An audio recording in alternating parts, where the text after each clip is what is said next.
Praise the Lord. கர்த்தருக்கு ஸ்தோத்திரம். Shall we read from the book of Proverbs chapter 22 and read verse 3? நீதிமொழிகளின் புஸ்தகம் 22ஆம் அதிகாரம் 3ஆம் வசனத்தை நாம் வாசிப்போம்.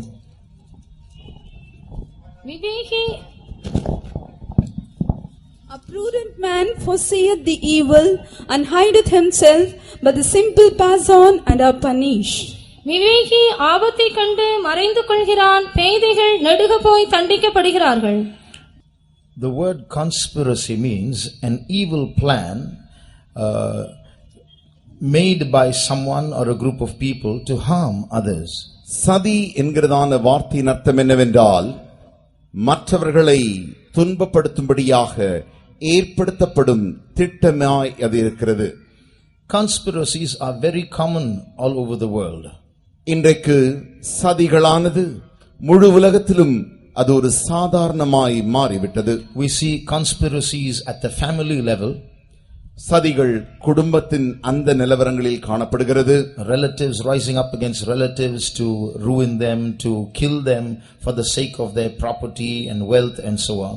சொத்துக்களின் நிமித்தமாக, அவர்கள் வைத்திருக்கிற அந்த வீடு ஆசைகளின் நிமித்தமாக சொந்தக்காரர்களே சொந்தக்காரருக்கு விரோதமாக எழும்பிக் கொண்டிருக்கிறார்கள். That's a conspiracy. அது ஒரு சதியாக இருக்கிறது. We see conspiracies at the international levels where nations send spies to other nations and make plans to conquer other nations. சர்வதேச சதி என்கிறதான ஒரு சதியும் உண்டு. நாடுகள் வேறு நாடுகளுக்கு தங்களுடைய வேவுகாரர்களை அனுப்பி அந்த நாடுகளின் காரியங்களை கண்டுபிடித்து அவர்களுக்கு விரோதமாய் செய்யும் சதி. In the Bible we read of many conspiracies. வேதத்திலும் கூட நாம் அநேக சதிகளை குறித்து வாசிக்கிறோம். Absalom conspired against his father David. Absalom தன்னுடைய தகப்பனாகிய தாவீதுக்கு விரோதமாக அவன் சதி செய்தான். Another son of David, Adoniah, conspired against his father. மற்றொரு குமாரன் தாவீதின் குமாரனாகிய அதோனியா தாவீதுக்கு விரோதமாக அவனும் சதியை செய்தான். Haman conspired against the Jews. ஆமான் யூதர்களுக்கு விரோதமாக சதியை செய்தான். We read of many servants in the days of the kings of Israel. Many servants of the kings conspired against the kings, killed them and ruled the land of Israel. அநேக இஸ்ரவேல் ராஜாக்களின் அவருடைய வேலைக்காரர்களே அவர்களுக்கு ராஜாக்களுக்கு விரோதமாக சதிகளை செய்து அவர்களை கொன்று போடும்படி திட்டமிட்டார்கள். But this conspiracy that I am going to talk to you about is something that is much worse than all these conspiracies. ஆனால் இப்பொழுது நாம் பேச போகிறதான இந்த சதியானது இதுவரை கண்டதான எல்லா சதிகளை காட்டிலும் அது மிக கொடூரமான சதியாய் இருக்கிறது. It is the greatest conspiracy that mankind has ever known. மனிதகுலம் அறிந்திருக்கிறதான இதுவரை அறியாததான அவ்வளவு பெரிய சதியாக இருக்கிறது. It's not a conspiracy at a family level or at a national level. It's a conspiracy against every human being who alive on this planet. அது ஏதோ ஒரு குடும்ப அளவுக்கோ அல்ல ஒரு தேச அளவிற்கோ செய்யப்படுகிற சதி அல்ல, மனித குலத்திற்கே விரோதமாக செய்யப்படுகிற பெரிய சதியாக இருக்கிறது. Against every human being on this planet. இந்த கோளில் இருக்கிறதான எல்லா மனிதனுக்கும் விரோதமாய் செய்யப்படுகிற சதியாக இருக்கிறது. It's not simply a conspiracy to kill off some people or a conspiracy to control some people. It's going to be a control where man becomes a slave to a certain group of people and to Satan in spirit, soul and body. ஏதோ ஒரு கூட்ட ஜனங்களை கொல்லுவதற்காக செய்யப்படுகிற சதி அல்ல, அல்லது ஒரு கூட்ட ஜனங்களை தங்களுடைய கட்டுக்குள் கொண்டு வரும்படி செய்கிறதான சதியும் அல்ல. மாறாக மனிதனையே தனக்கு அடிமையாக அவனுடைய ஆவி, ஆத்துமா, சரீரம் முற்றிலுமாய் தங்களுக்கே அடிமையாக கூடியதான அந்த விரோதத்தில் செய்யப்படுகிற சதி. As a result of this conspiracy, man is going to lose his power to think. இந்த சதியின் விளைவு என்னவென்றால், மனிதன் தான் சொந்தமாய் நினைக்க கூட இருக்கிறதான அந்த நினைவாற்றலையும் அவன் இழந்து போகிறான். He is going to sell his soul to Satan. அவன் தன்னுடைய ஆத்துமாவையே பிசாசுக்கு அவன் விற்க போகிறான். His body is going to worship Satan. அவனுடைய சரீரமானது சாத்தானை வணங்க போகிறது. So it's not just to kill off human beings, it's to condemn every human being on this planet to hellfire. ஏதோ ஒரு கூட்ட மனித குலத்தை அவன் அழிப்பது மாத்திரமல்ல, முழு மனித குலத்தையே நரக பாதாளத்திற்கு எரிகிற அக்கினிக்கு அவன் கொண்டு போகும்படி சதியிடுகிறான். On this chart behind you see a symbol. இங்கே தொங்கப்படுகிறதான இந்த படத்தில் ஒரு சிம்பலை நீங்கள் காண்கிறீர்கள். This is a symbol of a group of people who formed a secret society a couple of centuries ago. நீங்கள் பார்க்கிறதான இந்த இரண்டாவது படத்தில் இந்த அறிகுறியானது ஒரு கூட்டம் ஜனங்கள் அவர்கள் சேர்ந்து மனித குலத்திற்கு விரோதமாய் இடுகிற சதியாக இருக்கிறது. They formed a secret society. அவர்கள் ஒரு ரகசிய சமூகத்தை ஏற்படுத்துகிறார்கள். A couple of centuries ago. அது கொஞ்ச ஆண்டுகளுக்கு முன்பாக, 2 நூற்றாண்டுகளுக்கு முன்பாக. 2 நூற்றாண்டுகளுக்கு முன்பாக. So their plan, they got together, they're from different nations, they exist even today, and their plan is to take the control of the whole world. அவர்கள் பல தேசத்தை சார்ந்தவர்கள். இவர்கள் எல்லாரும் ஒன்றாக சேர்ந்து இன்றைக்கும் அவர்கள் இருக்கிறார்கள். இவர்கள் ஒன்றாக சேர்ந்து போடுகிறதான அந்த ரகசிய கூட்டம். They are not just some group of power mongers who are greedy for power. They are much more than that. Many of the members of this group have sworn their allegiance to Satan. ஏதோ அவர்கள் ஆளுகையின் மேல் ஆசை வைத்தபடியினால் அல்ல, அப்படி அவர்கள் விரும்புகிறதான அல்ல, மாறாக அவர்கள் சாத்தானுக்கே தங்களுடைய மதத்தையே அவர்கள் அர்ப்பணித்து செய்கிறார்கள். So they are faithful to Satan. They have sold their souls to Satan, and they are working on behalf of Satan to take control of this planet. அவர்கள் சாத்தானுக்கு உண்மையாக இருந்து அவர்கள் தங்களையே சாத்தானுக்கு அர்ப்பணித்து சாத்தானுக்கு அடிமைகளாக அவர்கள் கிரியை செய்கிறார்கள். So because that's going to happen very soon in a few years time. ஏனென்றால் அந்த காரியம் இன்னும் கொஞ்ச ஆண்டுகளுக்குள்ளாய் அதி சீக்கிரத்தில் நடைபெற போகிறது. That's why in this key verse we read, a wise man will foresee evil and learn how to hide himself. ஆகையினால் தான் நாம் வாசித்ததான் இந்த மைய வசனமானது, விவேகி ஆபத்தை கண்டு மறைத்துக் கொள்கிறான். But the simple man, the foolish man, will not foresee evil. He will think nothing is happening and just keep walking on, and he's going to get trapped. ஆனால் பேதையோ, இந்த பேதைகளோ என்ன நடக்கிறது என்று அறியாமல் அவன் அங்கே நெடுக போய் மாட்டிக்கொள்கிறான், தண்டிக்கப்படுகிறான். So we are here not just to listen to some information on what's going on. ஏதோ என்ன நடக்கிறது என்பதை அறிந்து கொள்கிற செய்திக்காக நாம் இங்கு கூடுகிறதில்லை. We also have to learn how to hide ourselves when that happens. இந்த சம்பவமானது நடக்கும் பொழுது எப்படி நாம் நம்மை மறைத்துக் கொள்ள வேண்டும் என்பதை கற்றுக்கொள்ள வேண்டும். Because there are very few people who are going to develop this wisdom to escape from this conspiracy. இந்த சதியிலிருந்து தப்பித்துக் கொள்ளும்படியாக ஒரு சின்ன கூட்டமாகிய ஜனமே அதற்காக அவர்கள் ஞானத்தை பெற்று கிரியை செய்ய போகிறார்கள். The vast majority, they are going to be trapped. ஆனால் பெரும்பாலானோரோ இதற்குள்ளாக அகப்பட்டுக் கொள்ள போகிறார்கள். Now before we come into the topic, I want to digress, go off topic a little bit and explain a few things as a background and then come back to the theme. இந்த மைய பொருளை குறித்து நாம் இன்னும் அதிகமாக பேசுவதற்கு முன்பாக இதிலிருந்து நாம் வழி கொஞ்சம் விலகி பல இதை சுற்றி இருக்கிறதான காரியங்களை நாம் கற்றுக்கொள்ள போகிறோம். When you read Revelation chapter 13 and verse 1, வெளிப்படுத்தின விசேஷம் 13ஆம் அதிகாரம் 1ஆம் வசனத்தை வாசிக்கும் பொழுது, in that scripture portion you read of a coming world dictator. அங்கே நாம் வருகிறதான அந்த உலகத்தின் அதிபதியை குறித்து, அவன் அதிகாரியை குறித்து நாம் காணப்போகிறோம். சர்வாதிகாரி குறித்து நாம் காணப்போகிறோம். So he is represented by a beast in the word of God. தேவ வசனத்தின் அடிப்படையில் அவன் ஒரு மிருகமாக காணப்படுத்தப்படுகிறான். The Bible predicts that very soon one man is going to rule this entire planet. வேதமானது திட்டம் தெளிவாக நமக்கு முன்பாகவே சொல்லுகிறது, இந்த பூமி முழுவதையும் ஒரு மனிதன் ஆளுகை செய்ய போகிறான். He is going to be possessed by Satan. அவன் சாத்தானால் பீடிக்கப்பட போகிறான். And through Satan, and Satan through him is going to take control of this world. That's the conspiracy. சாத்தான் அவன் மூலமாக முழு உலகத்தையும் தன்னுடைய கட்டுக்குள் கொண்டு வர போகிறான். அதுதான் அவன் செய்கிற சதி. Read verse 1. இப்பொழுது 1ஆம் வசனத்தை வாசியுங்கள். பின்பு நான் கடற்கரை மணலின் மேல் நின்றேன்.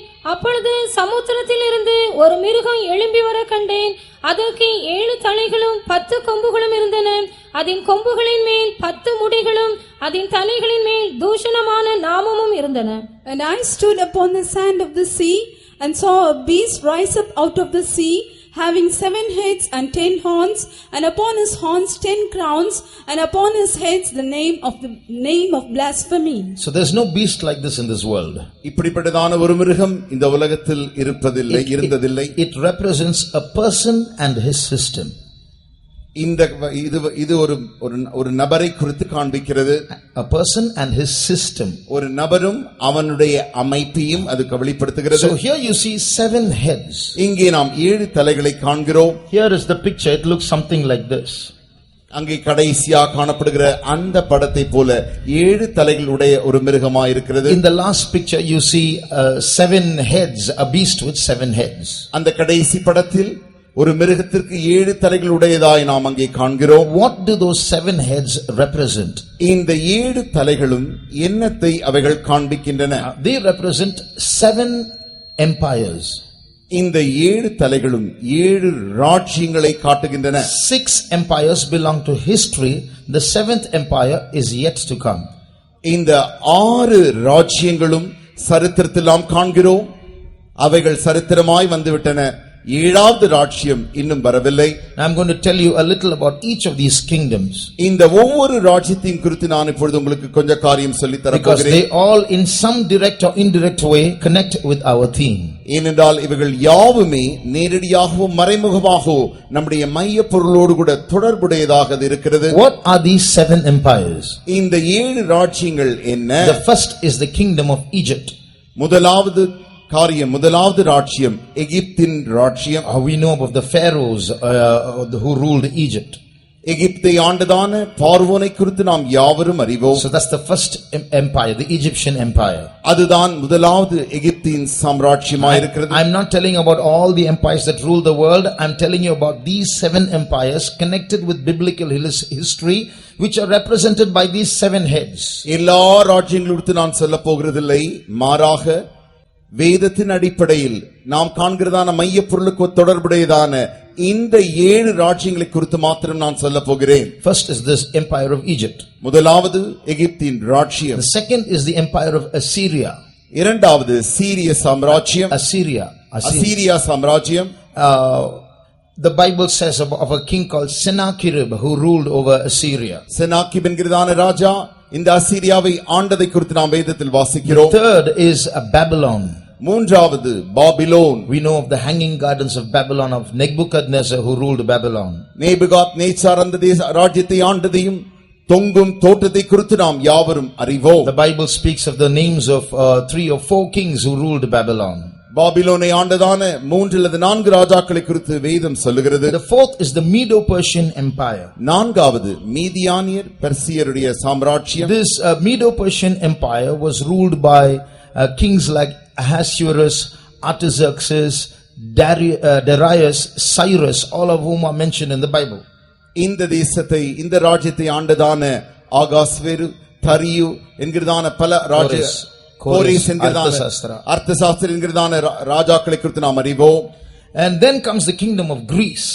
அதற்கு பின்பு கிரேக்க ராஜ்யம். Very little is mentioned about the kingdom of Greece in the Bible because it existed in the period between Malachi and Matthew, the intertestamental period. இந்த கிரேக்க ராஜ்யத்தை குறித்து மிக சிறிய அளவிலேயே நாம் வேதத்தில் வாசிக்கிறோம். ஏனென்றால் இந்த ராஜ்யமானது குறுகிய காலகட்டமாகிய மல்கியாவுக்கு பின்பு மத்தேயுக்கு முன்பாக, அந்த புதிய ஏற்பாட்டுக்கு முன்பாக இடைப்பட்ட ஏற்பாட்டு காலத்தில் வந்ததான ராஜ்யமாய் இருக்கிறது. But the scripture does make, without mentioning the name, it mentions certain things prophetically in the book of Daniel about the coming kingdom of Greece. இந்த ராஜ்யத்தை நேரடியாக பெயரோடு கூட வேதத்தில் அழைக்காமல் தானியேல் புஸ்தகத்தில் நாம் இந்த ராஜ்யத்தை குறித்து மறைமுகமாக இந்த கிரேக்க ராஜ்யத்தை குறித்து வாசிக்கிறோம். It mentions the name Greece but does not speak of the names of the kings. இந்த கிரேக்க ராஜ்யத்தில் அது குறித்து அந்த பெயரை நாம் அதிலே வாசிக்கிறோம். ஆனால் அந்த ராஜ்யத்தில் இருந்ததான ராஜாக்களை குறித்து நாம் வாசிக்கிறோம். ராஜாக்களின் பெயர்களை வாசிக்கிறோம். பெயர்களை நாம் வாசிக்க அங்கே இயலாது. Then comes the 6th kingdom, the empire of Rome. அதற்கு பின்பு 6வது சாம்ராஜ்யமாகிய ரோம சாம்ராஜ்யம். That was the kingdom that was in power when Jesus came to earth. இயேசு இந்த பூமிக்கு வந்த பொழுது அந்த சாம்ராஜ்யமே ஆளுகையில் இருந்தது. So these are the 6 kingdoms that belong to history. இந்த 6 சாம்ராஜ்யங்களும் சரித்திரத்துக்குடையதாய் நாம் அங்கே காண்கிறோம். Then there is a 7th kingdom. அதற்கு பின்பு 7வது சாம்ராஜ்யம். This kingdom is yet to come. இந்த சாம்ராஜ்யம் இல வரப்போகிற ராஜ்யமாயிருக்கிறது. And so that's the coming rule of the Antichrist. அதுதான் அந்தி கிறிஸ்து வரப்போகிறதான அந்தி கிறிஸ்துவின் ஆளுகை. So what I told you that these 7 heads are 7 kingdoms or 7 kings. நான் ஏற்கனவே உங்களுக்கு சொன்ன வண்ணமாக இந்த 7 தலைகளும் 7 ராஜாக்களை 7 சாம்ராஜ்யங்களை அவைகள் காண்பிக்கின்றன. In the Bible, in prophecy, the word kings and kingdoms are used interchangeably. வேதத்தில் தீர்க்க தரிசனங்களில் நாம் வாசிக்கும் பொழுது ராஜாக்கள் ராஜ்யங்கள் என்கிறதான வார்த்தைகள் ஒன்றுக்கொன்று அப்படி மாறி மாறி சொல்லப்பட்டிருக்கிறது. If you turn to Revelation chapter 17, இப்பொழுது வெளிப்படுத்தின விசேஷம் 17ஆம் அதிகாரத்தினுடைய வேதத்தை திருப்பீர்களே ஆகில் what I told you is substantiated there, is proved there. What these 7 heads represent is written there. நான் உங்களுக்கு ஏற்கனவே சொன்னது மன்னமாக இந்த 7 தலைகளும் என்னத்தை காண்பிக்கிறது என்பதை திட்டம் தெளிவாக அந்த அதிகாரத்தில் காண்கிறோம். These 7 heads have 2 meanings. இந்த 7 தலைகளுக்கும் 2 அர்த்தங்கள் உண்டு. Read that in verses 9 and 10. 9ஆம் 10ஆம் வசனத்தை வாசியுங்கள். ஞானமுள்ள மனம் இதிலே விளங்கும். அந்த 7 தலைகளும் அந்த ஸ்திரீ உட்கார்ந்திருக்கிற 7 மலைகளாம். அவைகள் 7 ராஜாக்களாம். இவர்களில் 5 பேர் விழுந்தார்கள். ஒருவன் இருக்கிறான், மற்றவன் இன்னும் வரவில்லை. வரும்போது அவன் கொஞ்ச காலம் தரித்திருக்க வேண்டும். And here is the mind which hath wisdom, the 7 heads or 7 mountains on which the women sitteth, and there are 7 kings, 5 are fallen, and one is, and the other is not yet come, and when he cometh, he must continue a short space. Praise the Lord. கர்த்தருக்கு ஸ்தோத்திரம். So, here we read what those 7 heads are. இந்த 7 தலைகள் என்ன என்பதை குறித்து நாம் இங்கே வாசிக்கிறோம். And it says, you know, this was written by the apostle John. இந்த வெளிப்படுத்தின விசேஷமானது அப்போஸ்தலனாகிய யோவானின் மூலமாக எழுதப்பட்டது. He saw visions of this beast and he is writing the meaning of it. அவன் இந்த மிருகத்தின் குறித்து தரிசனத்தில் கண்டு அதனுடைய அர்த்தத்தையும் அவன் இங்கே எழுதுகிறான். And he wrote this, he saw this vision when he was banished to the Isle of Patmos by the Roman Empire. Keep that in mind. He was banished to the Isle of Patmos by the Roman Empire. இதை நீங்கள் மனதில் வைத்துக் கொள்ளுங்கள். அவன் எப்பொழுது இதை எழுதினான் என்றால் அவன் இந்த ரோம சாம்ராஜ்யத்தினாலே அவன் பத்மு தீவுக்கு நாடு கடத்தப்பட்ட பொழுது அங்கே வைத்தவன் எழுதுகிறான். So here he says, of these 7 heads which represent 7 kings or kingdoms, 5 have already passed, 1 exists, 1 is still to come. இங்கே நாம் வாசிக்கிற வண்ணமாக இந்த அவைகள் 7 ராஜாக்களாம். அவைகளில் 5 பேர் முடிந்து போன, ஒருவன் இருக்கிறான், மற்றவன் இன்னும் வரவில்லை. So those 5 kingdoms that existed before John's time, who wrote this scripture, இந்த 5 ராஜாக்களும் யோவான் இதை எழுதினதான யோவானின் காலத்திற்கு முன்பாகவே நடந்த காரியமாயிருக்கிறது. they are the first 5 empires of the empires that I named just now. இப்பொழுது நான் உங்களுக்கு சொன்னதான அந்த 5 ராஜ்யங்கள் அவைகள் The Egyptian empire, the Assyrian empire, the Babylonian empire, the Medo-Persian empire, the Greek empire. எகிப்து சாம்ராஜ்யம், Assyrian, அசீரிய சாம்ராஜ்யம், Babylon, பாபிலோன் சாம்ராஜ்யம், மீதிய பெர்சியன் அவர்களுடைய பாரசீகர் சாம்ராஜ்யம், கிரேக்க சாம்ராஜ்யம். So these 5 kingdoms existed before John's days. இந்த 5 ராஜ்யங்களும் யோவானின் நாட்களுக்கு முன்பாகவே இருந்த சாம்ராஜ்யங்கள். Then he says one is existing now. That was the Roman empire that existed in John's days. அவன் அங்கே ஒருவன் இருக்கிறான் என்று சொல்கிறான். அந்த ஒருவன் இருக்கிறது என்னவென்றால் அந்த ராஜ்யம் தான் ரோம சாம்ராஜ்யம். அவன் யோவான் வாழ்ந்ததான நாட்களில் இருந்த அந்த சாம்ராஜ்யம். One is yet to come. ஒருவன் இன்னும் வரவில்லை. So that is the kingdom that is not yet come. It is going to come even after in our days. அந்த ராஜ்யம் இன்னும் வரவில்லை. அது இன்னும் நம் நாட்களில் இதற்கு பின்பாக வரக்கூடிய ராஜ்யமாக இருக்கிறது. There it is written in verse 10, the 7th is yet to come, and when he cometh he must continue a short space. 10ஆம் வசனத்தில் வாசிக்கிறோம், மற்றவன் இன்னும் வரவில்லை, வரும்பொழுது அவன் கொஞ்ச காலம் தரித்திருக்க வேண்டும். Why that short space? Kunjam kalam, what for? கொஞ்ச காலம் எதற்காக? All the previous empires ruled for centuries, 200, 300, 400 years and so on. But this 7th last kingdom is going to rule only for 7 years. That's why short space. இதற்கு முன்பாக இருந்த எல்லா சாம்ராஜ்யங்களும் 200, 300 ஆண்டுகள் அத்தனை ஆண்டுகள் ஆண்டன. ஆனால் இந்த ராஜ்யமோ கொஞ்ச காலமா இருக்கிறது. ஏனென்றால் அவன் 7 வருடமே ஆளுகை செய்ய போகிறபடினாலே கொஞ்ச காலம் என்று சொல்லப்பட்டிருக்கிறது. Now we are going to come back and go through these 7 empires again. இப்பொழுது மறுபடியுமாக நாம் இந்த 7 ராஜ்யங்களை குறித்து நாம் மறுபடியுமாக காண போகிறோம். Because these 7 empires represent 7 characteristics or 7 kinds of spirits that ruled behind them. இந்த 7 சாம்ராஜ்யங்களும் இந்த சாம்ராஜ்யங்களுக்கு பின்பாக ஆண்டதான 7 ஆவிகளை குறித்து நாம் காண போகிறோம். So we are going to see those 7 spirits, the characteristics of these 7 spirits that ruled behind these 7 empires. இந்த ஆவிகளுக்கு பின்பாக இருந்ததான இந்த 7 ஆவிகளுக்கு பின்பாக இருக்கிற அவர்களுடைய 7 ராஜ்யங்களுக்கு பின்பாக இருக்கிற 7 ராஜ்யங்களுக்கு பின்பாக இருக்கிற இந்த 7 ஆவிகளின் குணாதிசயங்களை குறித்து நாம் காண போகிறோம். We are going to study how those spirits had certain characteristics when they ruled those empires. அந்த சாம்ராஜ்யங்களை அவர்கள் ஆண்ட பொழுது அவர்களுக்கு என்ன குணாதிசயங்கள் இருந்தது என்பதை குறித்து நாம் படிக்க போகிறோம். So we will see that briefly one by one. அதை சுருக்கமாக ஒன்றன் பின் ஒன்றாய் நாம் காண்போமாக. The spirit that ruled behind Egypt is the spirit of bondage.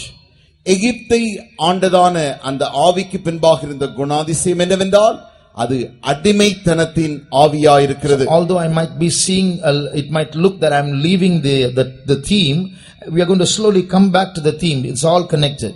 மையப்பொருளை விட்டு நான் ஏதோ பேசுவது போல உங்களுக்கு தோன்றலாம். இவைகள் யாவுமே மையப்பொருளோடு கூட தொடர்புடையதாக இருக்கிறது. அதை நாம் கடைசியில் காண்போம். So if you read Exodus chapter 1, இப்பொழுது யாத்திராகமம் 1ஆம் அதிகாரத்தில் நாம் வாசிக்கும் பொழுது and read verses 11 and 14, 11ஆம் வசனமும் 14ஆம் வசனத்தை நாம் வாசிக்கும் பொழுது you will see how this Egypt represents the spirit of bondage. எப்படி எகிப்தானது அடிமைத்தனத்தின் ஆவியாக இருக்கிறது என்பதை குறித்து நாம் அங்க திட்டம் தெளிவாய் காணலாம். அப்படியே அவர்களை சுமை சுமக்கிற வேலையினால் ஒடுக்கும்படிக்கு அவர்கள் மேல் விசாரணைக்காரரை வைத்தார்கள். Verse 14, சாந்தம் செங்கலுமாகிய இவைகளை செய்யும் வேலையினாலும் வயலில் செய்யும் சகலவித வேலையினாலும் அவர்களுக்கு அவர்கள் ஜீவனையும் கசப்பாக்கினார்கள். அவர்களை கொண்டு செய்வித்த மற்ற எல்லா வேலைகளிலும் அவர்களை கொடுமையாய் நடத்தினார்கள். Therefore they did set over them taskmasters to afflict them with their burdens, and they built for Pharaoh treasure cities, Pithom and Ramses, and they made their lives bitter with hard bondage in mortar and in brick and in all manner of service in the field. All their service wherein they made them serve was with rigor. here we read of a term called hard bondage. They made their lives bitter with hard, not ordinary bondage, hard bondage. அவர்கள் செய்கிறதான சகலவித கடினமான வேலையினாலே அவர்கள் ஜீவனையும் அவர்களுக்கு கசப்பாக்கினார்கள். In Tamil it's kadinamana vela, in English it's hard bondage. தமிழிலே அது கடினமான வேலை என்று சொல்லப்பட்டிருக்கிறது. ஆனால் ஆங்கிலத்தின் மொழிபெயர்ப்பின்படி அது கடினமான அடிமைத்தனம் என்று So சொல்லப்பட்டிருக்கிறது. the spirit of Egypt represents the spirit of bondage. ஆகையினாலே எகிப்தின் ஆவி அடிமைத்தனத்தின் ஆவியை குறிக்கிறது. Secondly, the spirit that ruled behind Assyria, இரண்டாவது அசீரியாவை ஆண்டதான அந்த ஆவி, it's a twofold, two-sided spirit. அது இரு பக்கம் உள்ளதான ஆவியாயிருக்கிறது. On one side it threatens, ஒரு பக்கத்தில் அது பயமுறுத்துகிறது. on the other side it offers pleasure, or it offers an alternate Canaan. மறுபக்கத்திலே அது அவர்களுக்கு இன்பத்தை தரக்கூடியதாக வேறு ஒரு மறு கானானை தரக்கூடியதாய் அது காண்பிக்கிறது. So we can call it a pleasure spirit. அந்த ஆவிக்கு அது ஒரு இன்பத்தையும் அழுத்தத்தையும் தரக்கூடியதான ஆவி என்று சொல்லலாம். On one side it threatens, if you don't submit to me, see what I'll do. ஒரு பக்கத்தில் அது அச்சுறுத்தி பயமுறுத்தி, நீ எனக்கு ஒப்பு கொடுக்காவிட்டால் உனக்கு என்ன நடக்கும் என்று பார் என்று பயமுறுத்துகிறது. But if you submit to me, I'll offer you an alternate Canaan. நீ எனக்கு ஒப்பு கொடுத்து விட்டால் நான் உனக்கு வேறொரு கானானை தருவேன். Read 2 Kings chapter 18. இப்பொழுது 2ஆம் ராஜாக்கள் 18ஆம் அதிகாரத்தில் நாம் வாசிக்கும் பொழுது you will read how this spirit that ruled behind Assyria operated against the Jews. எப்படி இந்த ஆவியானது அசீரியா ராஜ்யத்திற்கு பின்பாக கிரியை செய்து யூதருக்கு விரோதமாய் அது கிரியை செய்து என்பதை நாம் காண்கிறோம். In verse 31 and 32, 31ஆம் 32ஆம் வசனத்தை நாம் வாசிக்கும் we பொழுது see the representative of Assyria coming and talking to the Jews. You submit to us, we'll give you another Canaan, another land flowing with milk and honey. இப்பொழுது அசீரிய ராஜாவின் பிரதிநிதி வந்து சொல்கிறான், நீங்கள் எங்களுக்கு உங்களை ஒப்பு கொடுத்து விடுங்கள், அப்பொழுது நான் உங்களுக்கு வேறொரு கானானை நாங்கள் தருவோம் என்று சொல்லுகிறான். பாலும் தேனும் ஓடுகிறதான அந்த கானானை தருவேன் என்று சொல்லுகிறான். I'll give you a land of corn and wine, a land of bread and vineyards, a land of olive and honey. நான் உங்களுக்கு அப்பமும் திராட்சரசமும் உள்ள தேசமும் ஒலிவ எண்ணெயும் தேனும் உள்ள தேசமாகிய சீமைக்கு அழைத்து கொண்டு போவேன். But if you don't listen to me, ஆனால் நீ எனக்கு செவி கொடுக்காத பட்சத்தில், don't think your God and your Hezekiah can save you. உன்னுடைய தேவனோ அவன் உங்களை காப்பாற்ற முடியாது. உங்களை காப்பாற்ற முடியாது. Hezekiah, your God or Hezekiah cannot save you. உங்கள் தேவனோ எசேக்கியாவோ உங்களை காப்பாற்ற முடியாது. We remember we have come to you after conquering so many nations. Those gods of those nations did not save them from my king. என்னுடைய ராஜாவின் இடத்திலிருந்து அநேக சாம்ராஜ்யங்களை நாங்கள் கொன்று, ராஜாக்களையும் கொன்று, அவர்கள் யாவரும் அவர்களை காப்பாற்ற முடியாத பட்சத்தில், அவர்களுடைய தேவர்கள் அவர்களை காப்பாற்ற முடியாமல் போயிற்று, அவர்களை கொன்று விட்டு இப்பொழுது நாங்கள் உங்களிடத்தில் வந்திருக்கிறோம் என்பதை ஞாபகத்தில் வைத்துக் கொள்ளுங்கள் என்று சொல்லுகிறார். So even your God will not save you. உங்களுடைய தேவனும் உங்களை பாதுகாக்க முடியாது. So don't listen to Hezekiah. ஆகையினால் எசேக்கியாவிற்கு நீங்கள் செவி கொடுக்க வேண்டாம். Don't try to get assistance from the king of Egypt. He will not help you. எகிப்து ராஜாவின் அந்த அவருடைய உதவியை நீங்கள் தேட வேண்டாம். தேடுங்கள், அப்பொழுது அவன் உங்களுக்கு உதவி செய்வான். He will not help you. அவனுடைய உதவியை நீங்கள் நாட வேண்டாம், அவனும் உங்களுக்கு உதவி செய்ய முடியாது. You have only one option: submit to us. ஒரே ஒரு வழி மாத்திரமே உண்டு, எங்களுக்கு உங்களை விட்டு கொடுத்து விடுங்கள். And then he starts threatening them. அதற்கு பின்பு அவன் பயமுறுத்த ஆரம்பிக்கிறான். He says, if you try to fight against us, நீங்கள் எங்களுக்கு விரோதமாய் யுத்தம் செய்ய முயற்சித்தால், I'll do one thing. நான் ஒரு காரியத்தை செய்வேன். I'll give you 2,000 horses. உங்களுக்கு நான் 2000 குதிரைகளை தருகிறேன். And you try to put people on them. I think you might have some people to put on them. உங்களுக்கு ஜனங்கள் இருப்பார்கள் அந்த குதிரைகள் மேல் ஏற்றுவதற்கு. ஆகையால் உங்களுடைய ஜனங்களை அந்த குதிரைகளை மேல் ஏற்றிக்கொள்ளுங்கள். And I will send not the strongest people but the weakest captains from me, and we'll see if you can win. எங்களுடைய ராணுவத்திலிருந்து பலமுள்ளதான அந்த ராணுவர்களை நான் அனுப்ப போகிறதில்லை, பலவீனமான ராணுவர்களை நான் அனுப்புகிறேன். அவர்கள் உங்களோடு யுத்தம் செய்யட்டும். Let's see if you can win. நீங்கள் ஜெயிக்க முடியுமா பார்க்கலாம். Read 2 Kings chapter 18 verses 23 and 24. 2 ராஜாக்கள் 18ஆம் அதிகாரம் 23 24ஆம் வசனம்.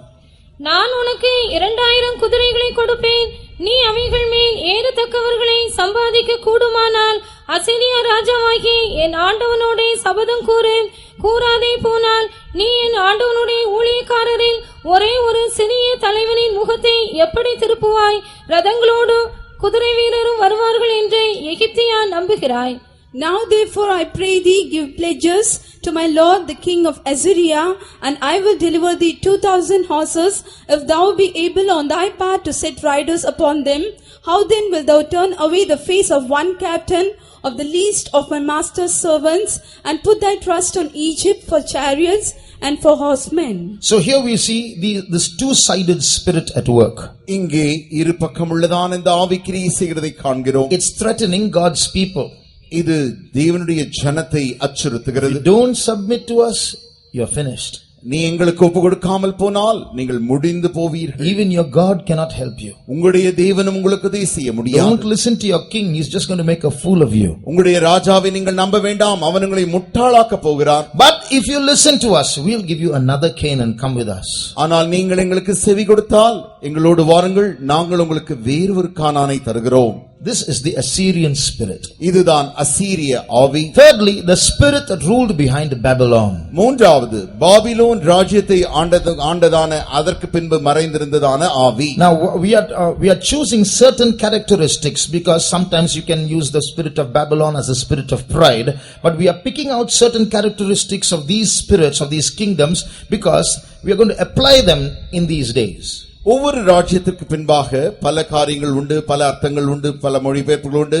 ஆனால் நம் இந்த மையப்பொருளோடு கூட தொடர்புள்ளதான அந்த காரியங்களை குறித்தே நாம் காண்கிறபடினாலே பாபிலோன் ராஜ்யத்துக்கு பின்பாக மறைந்திருக்கிற ஒரு குணாதிசயத்தை காணப்போகிறோம். Although it represents a spirit of pride, we are going to see something else. பொதுவாக பாபிலோன் ராஜ்யத்தை பெருமையின் ஆவியோடு கூட ஒப்பிட்டாலும் நாம் வேறு ஒரு காரியத்தை இங்கு காணப்போகிறோம். Nebuchadnezzar was a proud king. The spirit of pride, the spirit of Lucifer ruled behind Babylon. Nebuchadnezzar ஒரு பெருமையுள்ள ராஜா, லூசிபரின் ஆவியானது அவனுக்குள்ளிருந்து அந்த பாபிலோன் தேசத்தை ஆண்டது. But we are going to see something else that is applicable for our time. ஆனால் நம்முடைய காலத்திற்கு ஒத்ததான வேறு ஒரு குணாதிசயத்தை நாம் இப்பொழுது காணப்போகிறோம். It's called the kidnapping spirit or a reprogramming spirit.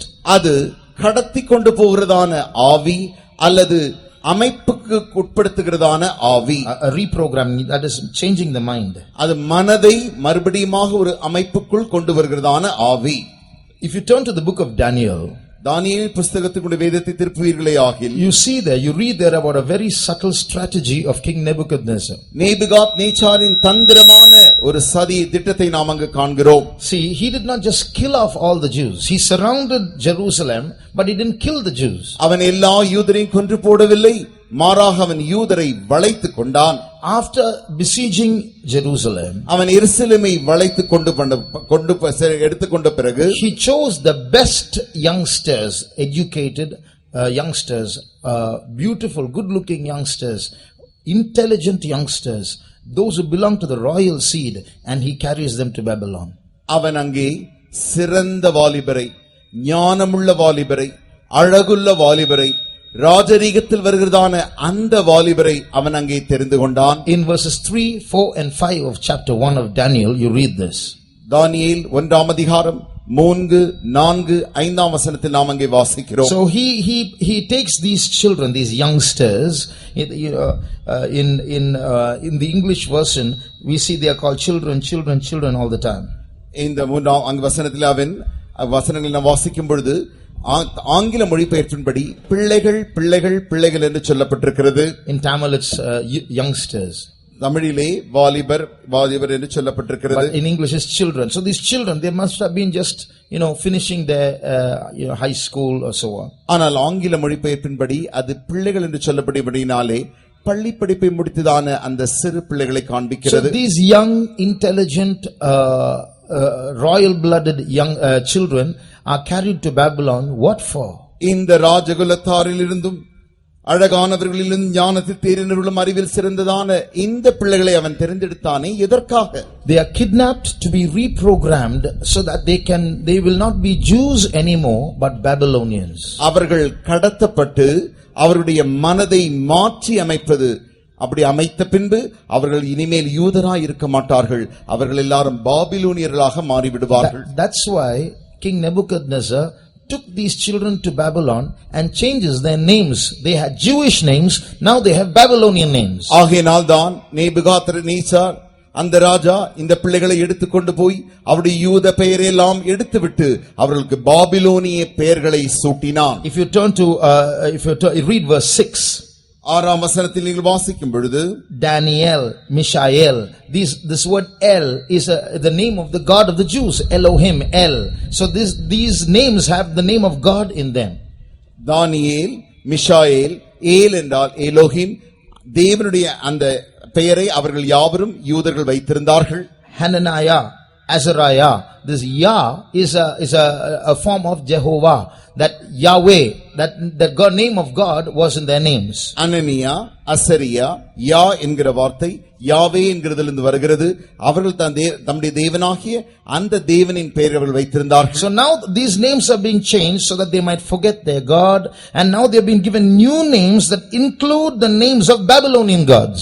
அவர்கள் இப்பொழுது புதிய பெயர்களை பெற்று பழைய பெயர்களை மறப்பது மாத்திரமல்ல, பாபிலோனிய தேவர்களின் பெயர்களை அவர்களுடைய பெயர்களில் சேர்த்து வைத்து விட்டான். So this is called reprogramming. அதுதான் திரும்பி மாறி அமைப்பது. Now in verses 4 and 5 we read they are going to learn Babylonian science that includes astrology. நாம் 4ஆம் 5ஆம் வசனத்தில் வாசிக்கிறோம், அவர்கள் பாபிலோனியர்களுடைய அந்த காரியங்களை அந்த அறிவியலை அவன் கற்றுக்கொள்ள போகிறான். They are going to learn the tongue of the Chaldeans.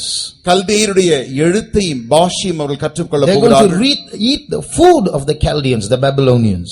கல்தேயராகிய பாபிலோனியருடைய அவருடைய உணவு பழக்கத்தை அவர்கள் சாப்பிட போகிறார்கள். So they are going to be educated in Babylon, they are going to eat in Babylon, they have names from Babylon, and after 3 years they are going to stand before Nebuchadnezzar. 3 ஆண்டுகளுக்கு அவர்கள் பாபிலோனில் இருந்து பாபிலோனிய பெயரை பெற்று பாபிலோனிய கல்விகளை கற்றுக்கொண்டு பாபிலோனிய பாஷையை பேசி பாபிலோனிய உணவுகளை பெற்று பாபிலோனிய தேவர்களை பழங்கி இப்பொழுது அவர்கள் ராஜாக்கு முன்பாக நிறுத்தப்பட So போகிறார்கள். after 3 years, when these young royal blooded Jews stand before the king Nebuchadnezzar, they are not going to stand before the king as Jews, but they are going to be converted Jews. They have no more Jews but Babylonians. இந்த ராஜகுலத்து பிள்ளைகள் யாவரும் இப்பொழுது ராஜாக்கு முன்பாக 3 ஆண்டுகளுக்கு பின்பு நிறுத்தப்பட போகிறார்கள். அப்பொழுது அவர்கள் யூத பிள்ளைகளாக அல்ல, பாபிலோனிய பிள்ளைகளாக நிறுத்தப்பட போகிறார்கள். See, for example, some of our children go to America and after 4 or 5 years they come back. They don't speak Indian English. They start speaking American English and they become fair-skinned and I don't like India, they will say. நம்முடைய பிள்ளைகள் படிப்பதற்காக பல காரியங்களுக்காக அவர் அமெரிக்க தேசத்திற்கு போய் 3 அல்லது 4, 5 ஆண்டுகள் பின்பு திரும்பி வரும்பொழுது அவர்கள் நம்முடைய அந்த சாதாரண ஆங்கில பாஷையை பேசாமல் அமெரிக்கர்களைப் போலவே பேசி எனக்கு இந்தியா பிடிக்காது என்று சொல்லுகிறார்கள். So just like that, these young Jews are going to be reprogrammed to become Babylonians. அதே வண்ணமாக இந்த சிறு வாலிப பிள்ளைகள் தங்களுடைய மனதை எல்லாம் திருப்பி அமைக்க பெற்று அவர்கள் இப்பொழுது பாபிலோனியர்களாக நிறுத்தப்பட போகிறார்கள். So that's the third spirit, the spirit of Babylon, the kidnapping spirit, the reprogramming spirit. அதுதான் மூன்றாவது ஆவியாகிய பாபிலோனிய ஆவி. அது கடத்தப்படுகிற ஆவி, கடத்தப்பட்டு மனதை மாற்றி அமைக்கப்படுகிறதான ஆவி. Fourthly, the spirit that ruled behind Medo-Persia. நான்காவது மீதியானிய பெர்சிய பாரசீக அந்த ஆவி. The spirit of conspiracy, that's our theme. சதியின் ஆவி, அதுதான் நம்முடைய மைய பொருள். If you see, there are 2 big conspiracies that we read of in the scripture. One is in the book of Esther, Haman conspiring against the Jews. The second is in the book of Daniel, where Daniel's colleagues conspire against Daniel. வேதத்திலே 2 பெரிய சதிகளை குறித்து நாம் வாசிக்கிறோம். ஒன்று எஸ்தரில் வாசிக்கிறோம். அங்கே ஆமான் அவன் செய்ததான யூதர்களுக்கு விரோதமாய் செய்ததான சதி. தானியேலில் நாம் வாசிக்கிறோம், தானியேலின் சகலர்களே அவனுக்கு விரோதமாக செய்ததான சதி. Both these conspiracies took place during the Medo-Persian Empire. இந்த 2 சதிகளுமே மீதியானியர் பாரசீக அவர்களுடைய காலத்தில் வந்ததான சதி. This is the spirit of conspiracy. அதுதான் சதியின் ஆவி. So this is going to be the topic, so I'm not going to go more into that. இதுதான் நம்முடைய தலைப்பாக இருக்கிறபடியால் இதிலே நான் இன்னும் அதிகமாக இப்பொழுது சொல்ல போகிறதில்லை. Then comes the spirit of Greece, the 5th empire, the spirit that worked behind the spirit of Greece. ஐந்தாவதாக கிரேக்க சாம்ராஜ்யத்துக்கு பின்பாக கிரியை செய்ததான ஆவி. Although I told you this about Greece, not much is mentioned in the Bible. கிரேக்க ராஜ்யத்தை குறித்து வேதத்தில் அதிகமாக சொல்லப்படவில்லை என்று நான் ஏற்கனவே உங்களுக்கு சொன்ன வண்ணமாக. But this Greece represents the spirit of philosophy. இந்த கிரேக்க ராஜ்யத்தின் இந்த ஆவியானது தத்துவத்தை குறித்து காண்பிக்கிறதான ஆவியாயிருக்கிறது. We all know that Socrates, Plato, Aristotle, all were philosophers from Greece. நாம் எல்லாரும் அறிந்த பிரபலமான தத்துவ ஞானிகளாகிய சாக்ரட்டிஸ், பிளாட்டோ, அரிஸ்டாட்டில் இவர்கள் யாவருமே கிரேக்க சாம்ராஜ்யத்தை சேர்ந்தவர்களாக இருக்கிறார்கள். In 1 Corinthians chapter 1 and verse 22 we read, the Greeks seek after wisdom. 1 கொரிந்தியர் 1ஆம் அதிகாரம் 22ஆம் வசனத்தில் நாம் வாசிக்கிறோம், இவர்கள் கிரேக்க ஞானத்திற்கு பின்பாக சென்றவர்கள். So the Greeks always liked to grow in knowledge and wisdom. கிரேக்கர்கள் எப்பொழுதுமே ஞானத்திலும் அறிவையுமே அவர்கள் தேடி அதற்கு பின்பாக போவார்கள். Again, if you turn to Acts chapter 17, மறுபடியுமாக அப்போஸ்தலர் 17ஆம் அதிகாரத்தினுடைய வேதத்தை திருப்பும் பொழுது we read of Saint Paul going to Athens. நாம் அங்கே பரிசுத்த பவுல் அத்தனே பட்டணத்திற்கு போகிறதை குறித்து நாம் காண்கிறோம். This Athens is the capital of Greece. இந்த அத்தனே பட்டணமானது கிரேக்கர்களுடைய அந்த ராஜ்யத்தின் தலைநகரமாயிருக்கிறது. In verse 21 we read, the Athenians always like to spend their time in hearing or speaking something new. 21 அதே அதிகாரம் 21ஆம் வசனத்தில் வாசிக்கிறோம், அத்தனை பட்டணத்தார் எல்லாரும் நவமான காரியங்களை சொல்லுகிறதிலும் கேட்கிறதிலுமே ஒழிய வேறொன்றிலும் பொழுதுபோக்குகிறதில்லை. So this quest for wisdom and knowledge to know things was amongst the Greeks, and that's why they became the many philosophers emerged from amongst them. அவர்களுக்கு எப்பொழுதுமே புதிதாய் நவமான காரியங்களை அறிந்து கொள்வதும் கேட்பதிலுமே அவர்கள் இருந்து ஆகையினால்தான் அவர்கள் தத்துவ ஞானிகளாக வந்து விடுகிறார்கள். In verse 18 in the English version we read, then certain philosophers of the Epicureans and the Stoics encountered them encountered Paul. அதே அதிகாரம் 18ஆம் வசனத்தில் ஆங்கிலத்தின் மொழிபெயர்ப்பின்படி அப்பொழுது தத்துவ ஞானிகளாகிய எபிக்குரரும் ஸ்தோக்கியருமாகிய ஞானிகளில் சிலர் என்று நாம் வாசிக்கிறோம். So the philosophers existed in Greece. ஆகினாலே கிரேக்க சாம்ராஜ்யத்தில் தத்துவ ஞானிகள் So இருந்தார்கள். there's a spirit. Philosophy is not a spirit, but there's a spirit behind philosophy. தத்துவ ஞானம் என்பது ஒரு ஆவி அல்ல, அதற்கு பின்பாக ஒரு ஆவி உண்டு. We're going to see, we're going to apply it now. அதை நாம் இப்பொழுது நம்முடைய பழக்கத்தில் காணப்போகிறோம். Sixthly, the Roman Empire. ஆறாவதாக ரோம சாம்ராஜ்யம். The spirit that worked behind Rome is the spirit of persecution. ரோம சாம்ராஜ்யத்துக்கு பின்பாக மறைந்திருந்து கிரியை செய்த ஆவியானது உபத்திரவப்படுத்துகிற துன்பப்படுத்துகிற ஆவி. For example, உதாரணமாக crucifixion existed during the Roman Empire. சிலுவையில் அறைதல் என்பது ரோம சாம்ராஜ்யத்தின் காலத்தில் இருந்ததான ஒரு காரியம். None of the previous empires crucified people. அதற்கு முன்பாக இருந்த எந்த ராஜாக்களும் ஜனங்களை சிலுவையில் அறையவில்லை. Burning at the stake was implemented by the Roman Empire. தூணில் நிறுத்தி எரிப்பது என்பதான அப்படிப்பட்டதான ஒரு தத்துவம் அந்த சாம்ராஜ்யத்துக்கு மாத்திரமே உடையதா இருந்தது, அதற்கு முன்பா இருந்ததில்லை. So these Romans, they invented so many kinds of methods of torture. அநேக விதமான புதிய விதமான துன்புறுத்துதலான பல வழிகளை இந்த ரோம சாம்ராஜ்யம் கண்டுபிடித்தார்கள். The first century martyrs all were martyred by this Roman Empire. முதலாம் நூற்றாண்டு இரத்த சாட்சிகள் யாவருமே இந்த ரோம சாம்ராஜ்யத்தினால் கொல்லப்பட்டதான இரத்த சாட்சிகளாய் So இருக்கிறார்கள். the Roman Empire represents the spirit of persecution. ஆகையினால் ரோம சாம்ராஜ்யமானது உபத்திரவப்படுத்துகிற ஆவியை காண்பிக்கிறது. Then comes the seventh empire. அதற்கு பின்பு ஏழாவது சாம்ராஜ்யம். This seventh empire, we did not give it a name. இந்த ஏழாவது சாம்ராஜ்யத்திற்கு பெயரை கொடுக்கவில்லை. But I told you of this people who represent themselves by this symbol. நான் இந்த அறிகுறியை காண்பித்தேனே, இவர்கள் இதை நிழலாட்டமாய் காண்பிக்கிறதான அந்த கூட்டம், They call themselves by a name and they give the name to the coming government. They give a name to the coming government. அவர்கள் வரப்போகிறதான அந்த அரசாங்கத்திற்கு அவர்களே ஒரு பெயரை கொடுக்கிறார்கள். If you see at the bottom of this pyramid in this symbol, இந்த படைத்தின் கீழே நீங்கள் காணும் பொழுது are three words in Latin. லத்தீன பாஷையிலே மூன்று வார்த்தைகள் கொடுக்கப்பட்டிருக்கிறது. Novus Ordo Seclorum. Novus Ordo Seclorum. That means in English, it means New World Order. அதுதான் புதிய உலக முறை. That means that's the name given to the coming new government, NWO, New World Order. அதுதான் வரப்போகிறதான அந்த அரசாங்கத்துக்கு கொடுக்கப்படுகிற NWO, புதிய உலக முறை. So it's yet to come. So we are not going to that spirit is going to work. I'll tell you what that spirit is.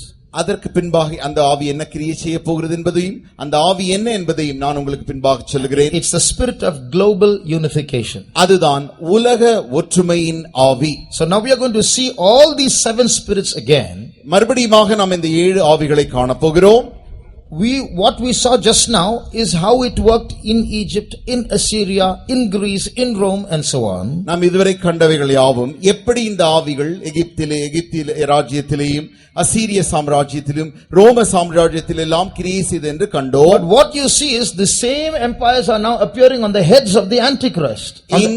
இந்த எல்லா சாம்ராஜ்யங்களுமே இப்பொழுது அந்திகிறிஸ்துவின் தலைகளாக இவர்கள் ஒருமுகப்பட்டு வரப்போகிறது. So that means when the Antichrist comes to power, Egypt is going to be there, Assyria is going to be there, Babylon is going to be there, Greece is going to be there, Medo-Persia is going to be there. All these empires are going to come together and rule with the Antichrist. அதனுடைய அர்த்தம் வரப்போகிறதான இந்த சாம்ராஜ்யத்திலே எகிப்தின் ராஜ்யமும் காணப்படும், அசீரிய ராஜ்யம் காணப்படும், கிரேக்க ராஜ்யமும் காணப்படும், பாரசீக ராஜ்யமும் காணப்படும், மீதியானியர் அவருடைய ராஜ்யமும் காணப்படும். So how these kingdoms are going to rule in these last days, how these spirits are going to rule through the Antichrist, we are going to see, because it's already happening. எப்படி இந்த ஆவிகள் எல்லாம் இந்த அந்திகிறிஸ்துவோடு கூட சேர்ந்து இந்த ஆவிக்கு பின்பாக இவள் ஒன்றாய் கிரியை செய்ய போகிறது என்பதை நாம் காணப்போகிறோம். Let's come back to Egypt. இப்பொழுது எகிப்தின் அதற்கு நாம் திரும்பி வருவோம். I told you the spirit of Egypt is the spirit of bondage. நான் ஏற்கனவே சொன்னவண்ணமாக எகிப்தின் ஆவி அடிமைத்தனத்தின் ஆவி. A spirit that enslaves man. மனிதனை அடிமையாக்குகிற அந்த ஆவி. This is part of the conspiracy. இது அந்த சதியின் ஒரு அங்கமாயிருக்கிறது. See, today people sit in front of computers. இன்றைக்கு மக்களை பாருங்கள், அவர்கள் கம்ப்யூட்டருக்கு முன்பாக உட்கார்ந்து கொண்டிருக்கிறார்கள். And people are connected to the whole world through the internet, through computers. இப்பொழுது கம்ப்யூட்டர் மூலமாக இன்டர்நெட்டினாலே முழு உலகத்தோடு கூட அவர்களால் தொடர்பு வைக்க முடிகிறது. We all know that the chip is going to come, it's going to be implanted in the forehead or in the hand. நாம் எல்லாரும் அறிந்த வண்ணமாக நம்முடைய நெற்றியிலோ அல்லது மேல் கையிலோ அங்கே ஒரு சிப்பை பொருத்த போகிறார்கள். So we all call it, it's called the biochip. That means it's going to be connected with the body. அதனுடைய பெயர் என்னவென்றால் பயோசிப். அது ஏனென்றால் உடலோடு கூட தொடர்புள்ளதான அது சிப்பாக இருக்கிறது. So it's going to, the man and machine are going to become irreversibly interlinked. மனிதனும் மஷின்களும் ஒன்றோடொன்று பிரிக்க முடியாத அளவிற்கு அவ்வளவு ஒன்றாய் அவைகள் ஒன்றாக்கப்பட போகிறது. In other words, very soon technology is going to reach a level you won't need a computer anymore. You are wired to other human beings electronically. மற்ற வார்த்தைகளில் சொல்ல போனால் மற்றவர்களோடு கூட நீங்கள் தொடர்பு வைக்கும்படியாக கம்ப்யூட்டர் மூலமாக இனி நீங்கள் தொடர்பு வைக்க வேண்டிய அவசியமில்லை. நேரடியாகவே உங்களுக்குள் அந்த சிப் இருக்கிறபடினாலே அப்படியே அந்த அணுக்களின் நூலாய் நீங்கள் மற்றவர்களோடு கூட தொடர்பு கொள்ள முடியும். A few months ago in a news article, the chairman of Google, he said, Eric Schmidt, he said, soon internet is going to be is going to cease. கூகுளின் அந்த தலைமையான இந்த சேர்மன் அவர்கள் எரிக் ஸ்மித் என்பவர் என்ன சொன்னார் என்றால் அதி சீக்கிர காலகட்டத்தில் இன்டர்நெட்டே இல்லாமல் போய்விடும். What is the meaning? அதன் அர்த்தம் என்ன? It's not that internet is going to be switched off. Internet ஏதோ அணைத்து விட போகிறது என்ற அர்த்தம் அல்ல. Man is going to be part of the internet. மனிதனே இன்டர்நெட்டின் ஒரு பகுதியாக மாறி விடுவான். Man and machine are going to be so connected, everything is going to be computerized, so you won't have something distinct called internet. Everything is going to be internet. மனிதனும் கருவியும் அல்லது மனிதனும் மிஷினும் அவ்வளவு ஒன்றோடொன்றாய் அப்படி இணைக்கப்பட போகிறபடினாலே கருவி எந்திரம் என்று ஒன்று தேவையே இல்லை. மனிதனே எந்திரமாக கிரியை செய்ய போகிறான். Some time ago I was listening to a seminar where a computer was being operated by the thoughts of a man. நான் கொஞ்ச நாட்களுக்கு முன்பாக ஒரு செமினாரில் கேள்விப்பட்டேன். மனிதன் போய் ஏதோ அந்த கம்ப்யூட்டருக்கு முன்பாக நேரடியாக வேலை செய்ய வேண்டியதில்லை. அந்த கம்ப்யூட்டர் மனிதனுடைய மனதில் என்ன நினைக்கிறதோ அதை அப்படியே செய்ய ஆரம்பித்து விடுகிறது. So you don't need a mouse and a keyboard. By just thinking he could operate the computer. நீங்கள் கம்ப்யூட்டரை வேலை செய்யும்படிக்கு அங்கே உங்களுக்கு கீபோர்டோ அல்லது மவுஸோ ஒன்று காரியமும் தேவையில்லை. நீங்கள் நினைக்கிற பொழுது நினைத்தாலே அது அங்கே கிரியை செய்ய ஆரம்பித்து விடும். They demonstrated it in the seminar. They took a computer and connected the man's mind, put some wires on his head, just on his head, not into his head. அவர்கள் அதை நன்றாக நடைமுறையாகவே காண்பித்தார்கள். மனிதர் அந்த கம்ப்யூட்டரை எடுத்து அதிலிருந்து சில வயர்களை எடுத்து மனிதனுடைய தலைக்குள் அல்ல தலைமேல் அப்படி வைத்து ஒன்றாக்கினார்கள். And they asked him, think like this, think like this, think like this, and he could make changes on the screen. அவனை பார்த்து நீ இப்படி யோசி, இப்படி நினை, இப்படி சிந்தித்துப்பார் என்று சொன்ன உடனே அவன் அந்த சிந்தித்த வண்ணங்களையே அதே விதத்தில் இந்த கம்ப்யூட்டர் கிரியை செய்ய ஆரம்பித்து விட்டது. So that's how through our mind we are going to be interconnected to all human beings. அதே வண்ணமாக நம்முடைய மனதின் மூலமாகவே நாம் எல்லா மனிதரோடு கூட தொடர்பு வைக்க முடியும். But here is the problem. இங்கேதான் பிரச்சனை. This is where the spirit of Egypt is going to emerge. இங்கேதான் இந்த எகிப்தின் ஆவியானது வெளிப்பட போகிறது. If I can control, if I can send my thoughts to other human beings through the internet. இப்பொழுது என்னுடைய சிந்தனைகளை நான் மற்ற மனதுக்கு என்னுடைய மனதிலிருந்தே நான் இன்டர்நெட் மூலமாக அனுப்பிவிடுவேனே ஆகில், it's in one way great advancement of technology, very exciting. ஒரு பக்கத்தில் பார்த்தால் அறிவு, அந்த அறிவியல் இந்த காரியங்கள் எல்லாம் மிக இந்த டெக்னாலஜி எல்லாம் மிக நவீனமாக போய்விட்டது என்று சொல்லலாம். We are very excited about it. அதை குறித்து நாம் ஆச்சரியப்பட்டு அதிசயப்படலாம். On the other way, மற்ற பக்கத்தில் what if it works backwards? What if someone can control me by their thinking? அது மாறாக நடந்து அவர்களுடைய நினைவின்படி என்னை அவர்கள் கட்டுக்குள் கொண்டு வந்து நடத்த ஆரம்பித்து விட்டால் என்ன ஆகும்? In fact, that's what's going to happen. உண்மையாக சொல்ல போனால் அதுதான் நடக்க போகிறது. This is called electronic mind control. Through electronics, human beings are going, their minds, their thoughts, their thought patterns are going to be influenced by other people. இதுதான் மின்னணு மூலமாக மனதை கட்டுப்படுத்தல். அப்படி அணுக்களை அனுப்பி மனிதனுடைய மனதை அவர்கள் கட்டுக்குள் கொண்டு வருவார்கள். Science is becoming so devilish that these selfish people are using science to control every human being on this planet earth. You can see before your eyes, it's coming closer and closer. சரியாக சொல்ல போனால் அறிவியல் இன்றைக்கு பிசாசுத்தனமாக கொண்டு வந்து அப்படி மனிதனுடைய மனதையே தங்களுடைய கட்டுக்குள் கொண்டு வர முயற்சிக்கிறார்கள். My Aadhaar card has already come. இப்பொழுது ஆதார் அட்டை என்கிறதான ஒரு காரியம் வந்துவிட்டது. என்னுடைய ஆதார் கார்டு வந்துவிட்டது. என்னுடைய ஆதார் கார்டு வந்துவிட்டது. So very soon it's going to change shape and it's not going to be a card. If I'm careless, it's going to be implanted in my mind. அதிசீக்கிரத்தில் அது ஒரு அட்டையாக நமக்கு கொடுக்க போகிறதில்லை. நான் கொஞ்சம் கவனமீனமாயிருந்தால் போதும் அது என்னுடைய மூளைக்குள்ளேயே பதித்து வைத்து விட போகிறார். So it's not just a chip, it's going to be connected as part of my body and other people are going to use that chip to control me. அது ஏதோ ஒரு சிப் மாத்திரமல்ல, அதனூடாய் என்னுடைய முழு சரீரத்தையும் அவர்கள் யாரோ நினைத்து அவர்கள் என்னை தங்களுடைய கட்டுக்குள் கொண்டு வர போகிறார்கள். So that's how the spirit of Egypt, the spirit of bondage is going to work in these last days to enslave all of humanity. அவ்வண்ணமாகவே அந்த எகிப்தின் ஆவியாகிய அடிமைத்தனத்தின் ஆவியானது முழு மனுகுலத்தையும் தன்னுடைய கட்டுக்குள் கொண்டு வர போகிறது. So a voice will speak into their minds, bow before the beast, and they will bow. A voice will speak in their minds, curse God, they will curse God. அவர்களுடைய மனதில் தானே ஒரு சத்தம் கேட்கும், நீ இந்த தெய்வத்துக்கு முன்பாக தாழ விழுந்து வணங்கு என்று சொல்லும். உடனடியாக அந்த தெய்வத்துக்கு முன்பாக அவர்கள் தாழ விழுந்து வணங்குவார்கள். இன்னொரு சத்தம் கேட்கும், அந்த தேவனை நீ பார்த்து சபி என்று சொல்லும். உடனடியாக அவர்கள் அந்த தேவனை பார்த்து சபிப்பார்கள். And the Bible it says that this is going to happen. வேதமே சொல்லுகிறது இந்த காரியம் நடக்க போகிறது. We will see little by little how it's going to happen. கொஞ்சம் கொஞ்சமாக எப்படி நடக்க போகிறது என்பதை நாம் வேதத்தின் அடிப்படையில் காணலாம். The second spirit that is at work, இப்பொழுது கிரியையில் இருக்கிறதான இரண்டாவது ஆவி, the spirit of Assyria. அது அசீரிய ஆவி. I told you it's the pressure spirit. நான் ஏற்கனவே சொன்னேன், அது இன்பமுள்ள அழுத்தமுள்ள ஆவி. If you submit, you'll get an alternate Canaan, a utopia, an ideal world in this planet. The whole world is going to change. It's going to be a great, beautiful world. But if you don't submit to our principles and to this new world order, you're going to die.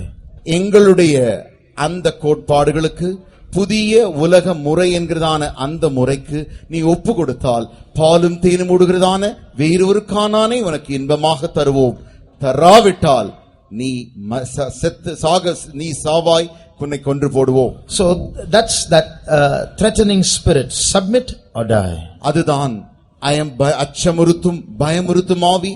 எங்களிடத்தில் ஒப்பு கொடுத்து விடு அல்லது செத்து விடு. Today people think that through this technology we are going to see tomorrow how human beings are going to become enhanced human beings. That means we are not going to be ordinary human beings anymore. We are going to be superhuman beings. அதுதான் சிறந்ததான அப்படி வந்து கொண்டிருக்கிறதான அந்த தொழில்நுட்பத்தின் வளர்ச்சியாக இருக்கிறது. அதை குறித்து நாம் நாளைக்கு காணப்போகிறோம். எப்படி நாம் ஒரு சாதாரண மனிதர்களாக அல்ல, ஒரு சிறந்த மனிதர்களாக அப்படி மாறப்போகிறோம் என்பதை குறித்து நாம் நாளை காணப்போகிறோம். We all know about the theory of evolution. நம்ம எல்லாருமே அறிந்த வண்ணமாக பரிணாம கொள்கை குறித்து நாம் அறிவோம். In the theory of evolution, from a basic simple cell, complicated life forms emerged till the monkey came and then man came. அந்த பரிணாம கொள்கையினூடாய் நாம் காண்பது என்ன? ஒரு ரவை போல் இருக்கிறதான அந்த செல்லிலிருந்து கொஞ்சம் கொஞ்சமாக பல உயிர்கள் வந்து, குரங்கு வந்து, குரங்கிலிருந்து மனிதன் வந்தான். But this evolution has not stopped, is what they claim, the evolutionists claim. அவர்கள் இந்த பரிணாம கொள்கைக்காரர்கள் என்ன சொல்கிறார்கள் என்றால், இந்த பரிணாம கொள்கை முடிந்து விடவில்லை, அவைகள் இன்னும் பரிணாம கொள்கை வளர்ந்து கொண்டே போகிறது என்று சொல்கிறார்கள். So after man, what is going to come? மனிதனுக்கு பின்பு என்ன வரப்போகிறது? Man is going to become enhanced. That means he's going to become superhuman. As he gets connected with the machine, he's going to get good new powers. மனிதன் இன்னும் வளர்ச்சி பெற்று மேன்மை பெற்று அவன் சூப்பர் மனிதனாக அப்படி ஒரு எந்திரத்தினாலே கட்டுக்குள் கொண்டு வரப்படுகிறதான மனிதனாக அவன் மாறப் போகிறான். So we are going to see that in more detail tomorrow. நாளைக்கு நாம் இந்த காரியத்தை குறித்து திட்டமாக தெளிவாக So this காணலாம். is the spirit that works in Assyria. இதுதான் Through Assyria. அசீரியாவினூடாய் கிரியை செய்கிற ஆவியா இருக்கிறது. The third spirit is the spirit of Babylon. இந்த மூன்றாவது ஆவி பாபிலோனிய ஆவி.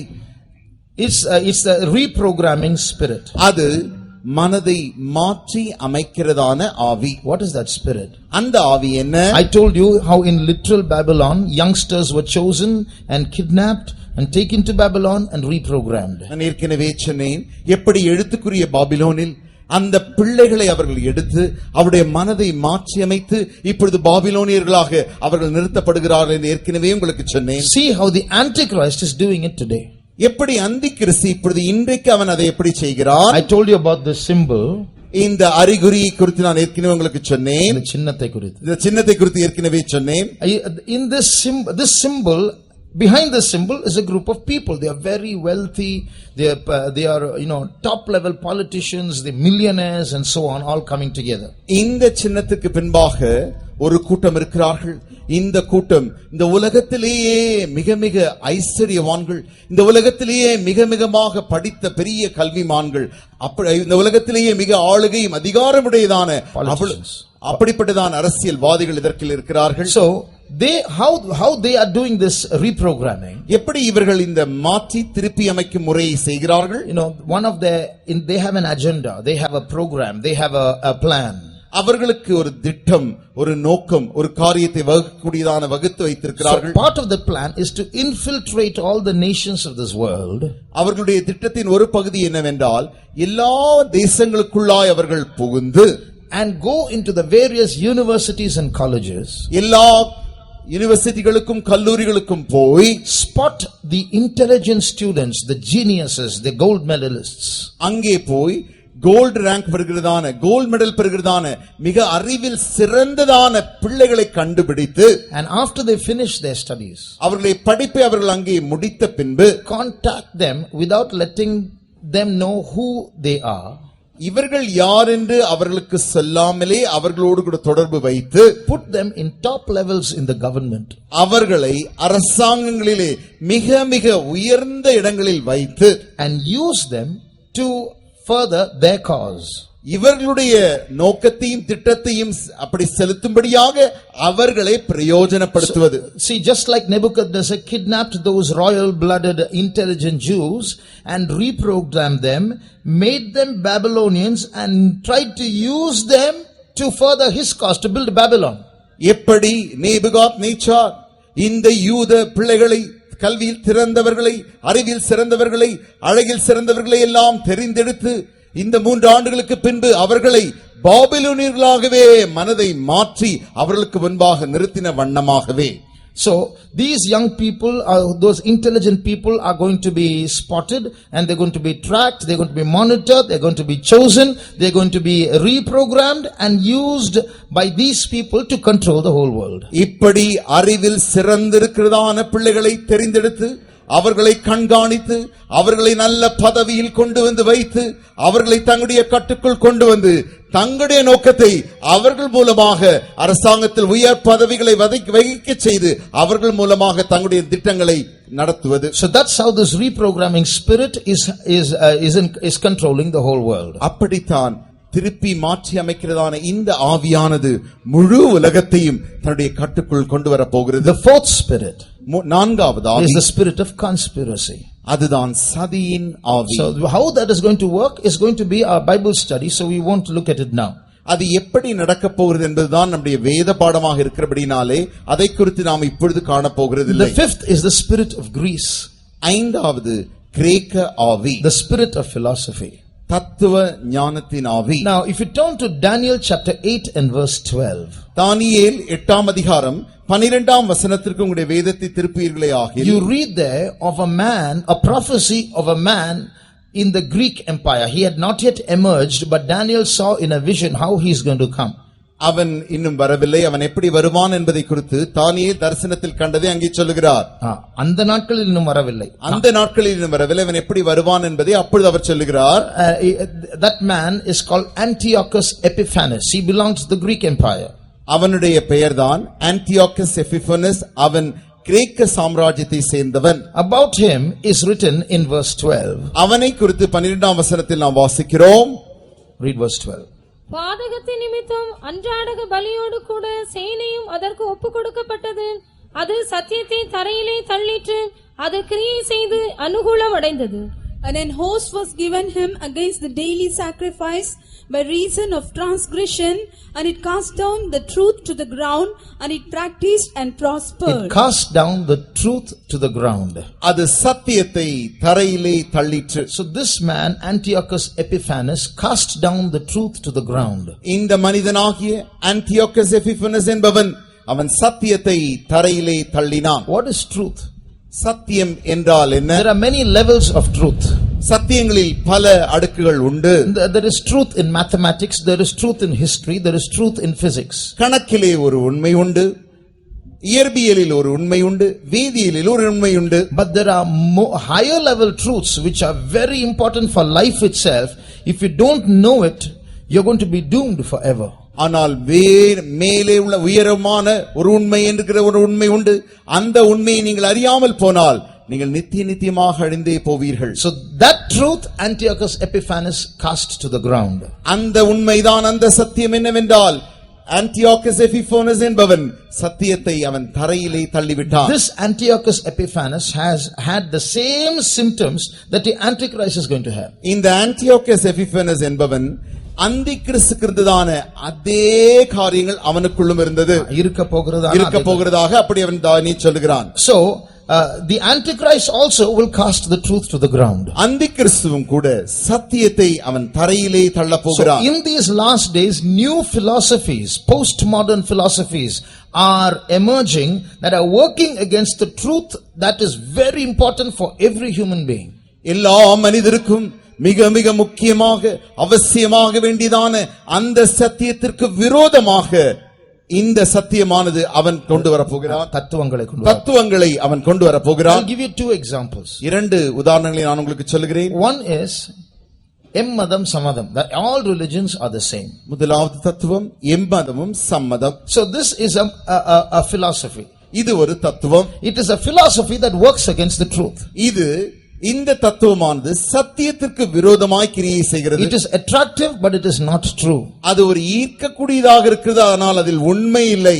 It seems to be proposing peace but it works against the truth. சமாதானத்தை உருவாக்குவது போல கொண்டு வருவது போல அது காண்பிக்கிறது, ஆனால் அது சமாதானத்தை கெடுக்கிறது. Because the Bible truth says, Jesus said, I am the way, the truth and the life. That's exclusive, it's unique. But this philosophy says no, it's everything is okay. வேதம் சொல்லுகிறது, இயேசு சொன்னார், நானே வழியும் சத்தியமும் ஜீவனுமாய் இருக்கிறேன். ஆனால் இந்த தத்துவமோ எல்லா மதமும் சம்மதம் என்று அப்படி சொல்லுகிறது. All truths are equal. எல்லா சத்தியங்களும் சம்மதம். And there is another philosophy which says there is nothing called absolute truth. That means truth varies from time to time, from person to person, from situation to situation. You can't say this is how it is, it should be to everybody at all times. வேறு ஒரு தத்துவம் உண்டு. அது என்னவென்றால் ஏதோ முடிந்துவிட்டு அல்லது நிறைவான இதுதான் சத்தியம் என்கிறதான ஒரு சத்தியம் என்று ஒரு சத்தியம் இல்லை. அது காலங்களாய் காலகட்டத்திற்கு ஏற்றதாய் அது மாறிக்கொண்டே வரும் என்று அவர்கள் சொல்கிறார்கள். From person to person, மனுஷனுக்கு மனுஷன் வித்தியாசமாய் வரும். And from situation to situation, சம்பவத்திற்கு சம்பவம் வித்தியாசமாய் வரும். So you can't say this is the truth everywhere and at all times. ஆகையினாலே இதுதான் சத்தியம் என்றும் இது எல்லாருக்கும் எல்லா காலங்களுக்கும் பொறுத்தது என்று நீ சொல்ல முடியாது. So this is a new philosophy. இது ஒரு புதிய தத்துவம். But this new philosophy is not true. ஆனால் இந்த புதிய தத்துவமே சத்தியம் அல்ல.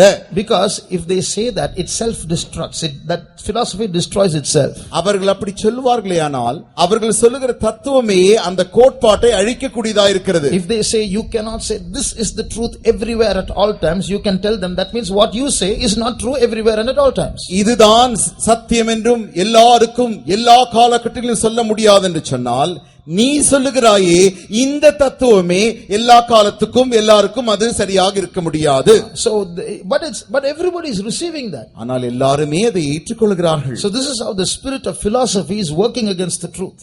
ஆக இந்த வண்ணமாக இந்த தத்துவத்தின் ஆவியானது சத்தியத்துக்கு முரண்பாடாய் கிரியை So செய்கிறது. if you go and tell somebody about Jesus, இயேசுவை குறித்து நீங்கள் யாரிடத்திலுமாய் போய் சொன்னால், yes I like Jesus very much. ஆமாம் எனக்கு இயேசு பிடிக்கும் என்று சொல்வார்கள். Today you can see that increasing. அது இன்னும் இப்பொழுது அதிகமாகவே சொல்லுகிறதை நீங்கள் காண முடியும். I also go to church. நானும் கூட அந்த தேவாலயத்திற்கு போவேன். But I won't believe he is the only way. ஆனால் அவர்தான் ஒரே வழி என்று என்னால் நம்ப I முடியாது. believe in all religions. எல்லா மதங்களையும் நான் நம்புகிறேன். So they won't resist us, but they won't accept us fully also. அவர்கள் நம்மை எதிர்க்க மாட்டார்கள், மாறாக நம்மை முற்றிலும் ஏற்றுக்கொள்ளவும் மாட்டார்கள். Ultimately it's all the same.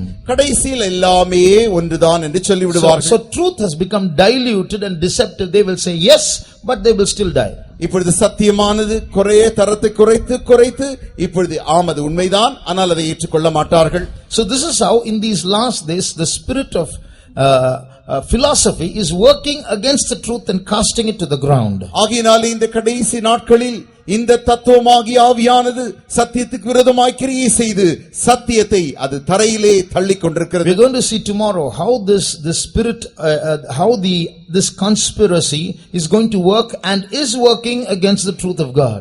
எப்படி இந்த சத்தியம் இந்த சதியின் ஆவியானது சத்தியத்திற்கு விரோதமாகவும் தேவனுக்கு விரோதமாக கிரியை செய்கிறது என்பதை குறித்து நாளைக்கு நாம் காண போகிறோம். Today we are all listening to we are all having a meeting like this, holding the Bible in our hands. இன்றைக்கு நாம் எல்லாரும் இப்படி ஒரு கூட்டத்தில் உட்கார்ந்து கொண்டு வேதத்தை நம்முடைய கையில் வைத்து கேட்டுக்கொண்டிருக்கிறோம். But a day is going to come very soon. If you have a Bible in your hands, you are going to be arrested. நாட்கள் அதி சீக்கிரத்தில் வரப்போகிறது. அந்நாளிலே உங்களுடைய கரத்தில் வேதம் இருந்தால் உங்களை கைது செய்து கொண்டு போவார்கள். Listen very carefully. கவனமாய் கேளுங்கள்.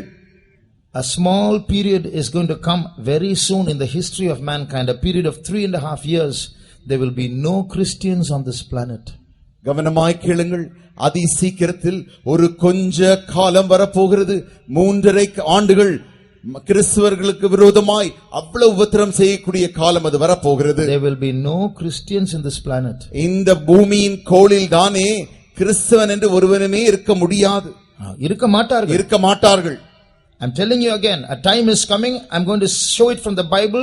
There's going to be a small period of 3.5 years where there will be no Christians on this planet earth. நான் உங்களுக்கு உண்மையாய் சொல்கிறேன், வேதத்தின் அடிப்படையில் சொல்கிறேன். 3.5 காலம் வரப்போகிற ஆண்டு காலம் கிறிஸ்தவன் என்று ஒருவனே இருக்கவே மாட்டான். அந்த காலம் வரப்போகிறது. So that's the conspiracy. அதுதான் ஒரு சதியாக இருக்கிறது. And this conspiracy is coming in at us from different levels. இந்த சதியானது பல அடுக்குகளில் பல நிலவரங்களில் அது வந்து கொண்டிருக்கிறது. We are going to study that in detail tomorrow. அதை குறித்து நாம் விவரமாய் நாளை படிக்க போகிறோம். Then comes the 6th empire, the Roman Empire, the spirit of persecution. இப்பொழுது 6வது சாம்ராஜ்யமாகிய ரோம சாம்ராஜ்யம், அதற்கு பின்பாக இருக்கிறதான உபத்திரவப்படுத்துகிற ஆவி. It is this spirit that killed Jesus. இந்த ஆவிதான் இயேசுவையே கொன்று போட்டது. It is this spirit that killed the early century, the first century disciples. இந்த ஆவிதான் முதலாம் நூற்றாண்டு சீஷர்களை கொன்று போட்டது. It is this spirit that's going to rise up in these last days and is going to kill many of us. இந்த ஆவிதான் இந்த கடைசி நாட்களில் எழும்பி நம்மில் அநேகரை அது கொன்று போட போகிறது. You know, martyrdom has been taking place all through. இரத்த சாட்சிகள் என்பது அநேக காலாகாலங்களாய் நடந்து கொண்டு வருகிறது. This spirit of persecution has been working for many centuries, not only in the first century. இந்த உபத்திரவப்படுத்துகிற இந்த துன்புறுத்துகிற ஆவி முதலாம் நூற்றாண்டில் மாத்திரமல்ல பல நூற்றாண்டுகளில் அவைகள் கிரியை செய்து கொண்டிருந்தன. It's the spirit that worked behind Rome. அது ரோம சாம்ராஜ்யத்திற்கு பின்பாக கிரியை செய்த ஆவி. So it is working subtly even today. இன்றைக்கும் கூட அது தந்திரமாய் கிரியை செய்கிறது. And that persecution today is kind of dormant, it's sleeping, but it's going to rise up against the truth, against God's children. இந்த உபத்திரவப்படுத்துகிற ஆவி இன்றைக்கு நாம் காணும் பொழுது அது ஏதோ தூங்குவதை போல, அப்படி அமைதலாயிருப்பதை போல தோன்றுகிறது.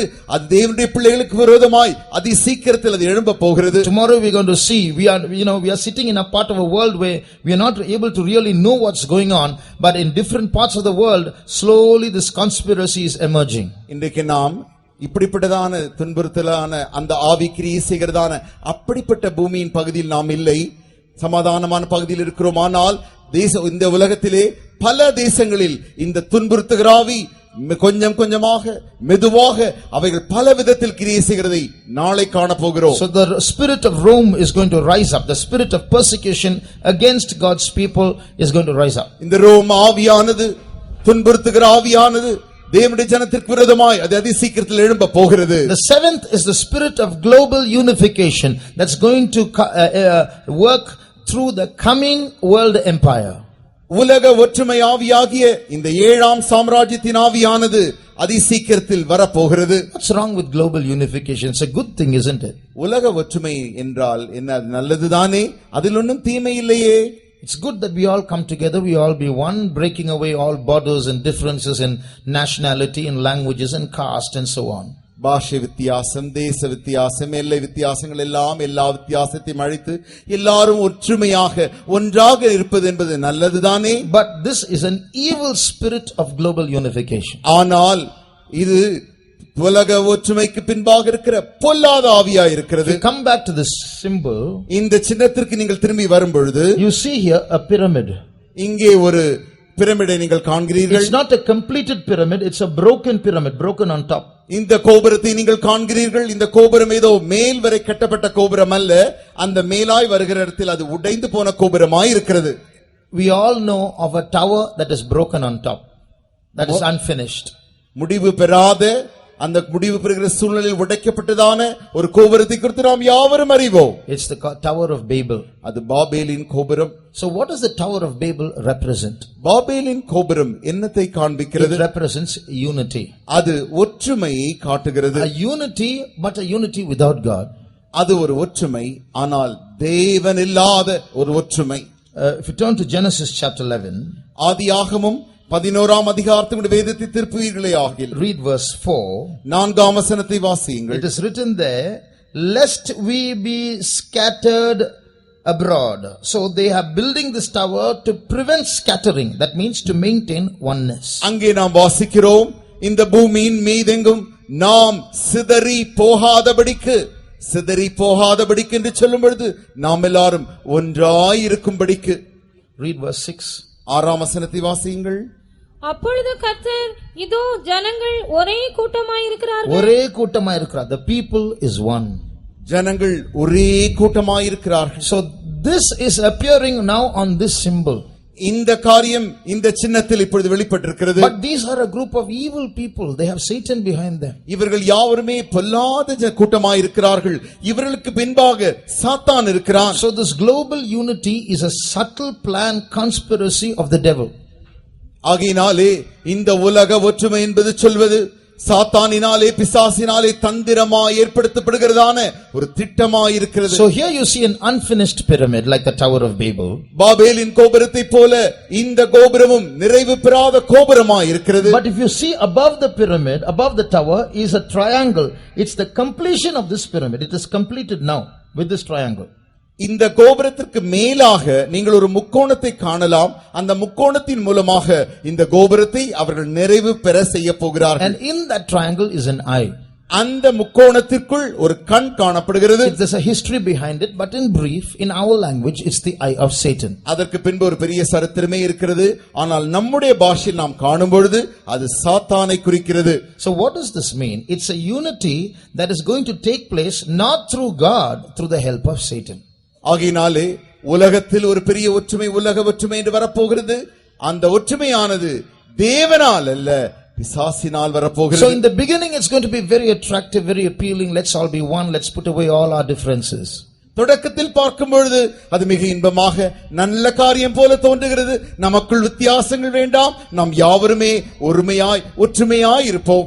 But the Bible says a big delusion, a big deception is coming.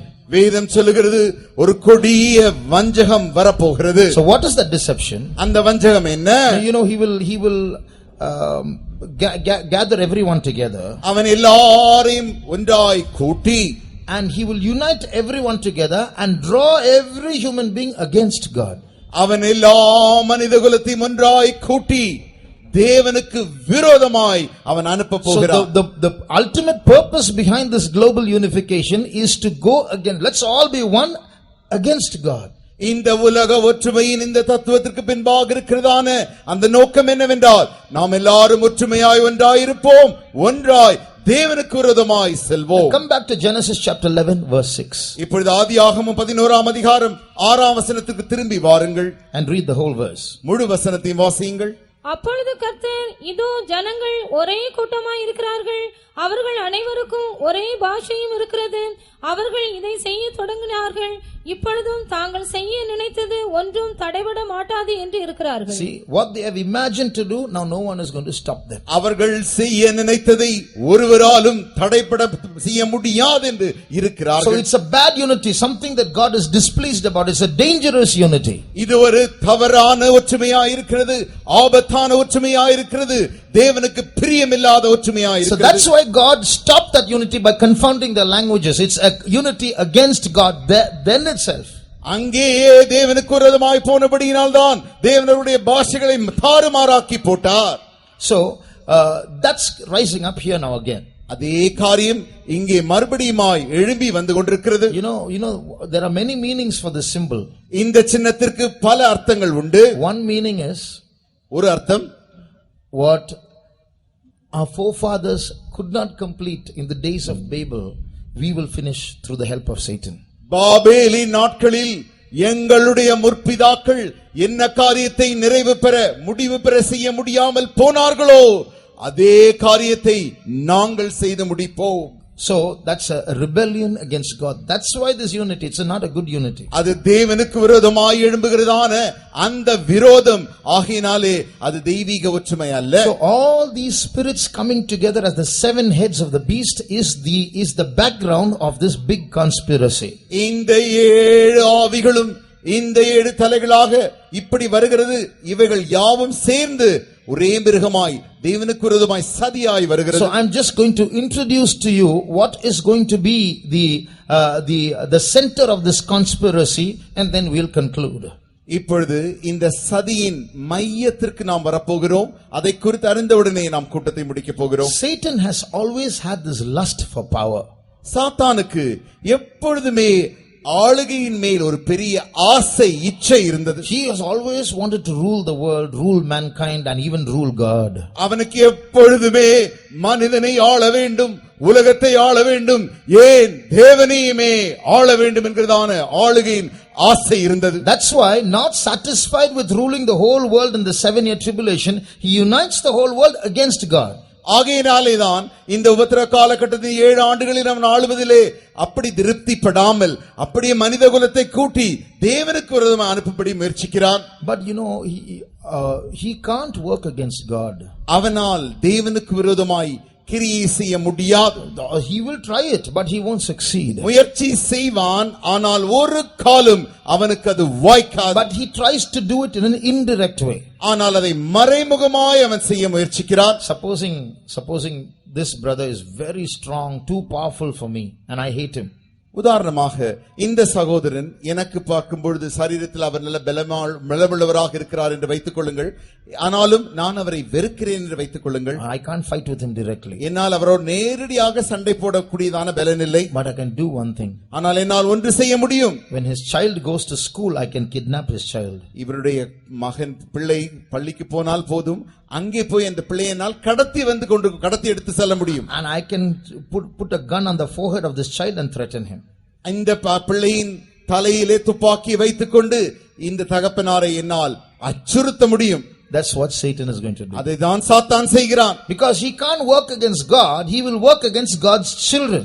அவனால் தேவனுக்கு விரோதமாய் கிரியை செய்ய முடியாமல் போனபடியினாலே தேவனுடைய பிள்ளைகளுக்கு விரோதமாய் அவன் கிரியை செய்கிறான். And he will work against the law of God, the truth of God. அவன் தேவனுடைய சட்ட திட்டங்களுக்கும் தேவனுடைய சத்தியத்திற்கு விரோதமாய் அவன் கிரியை செய்கிறான். This is the spirit that worked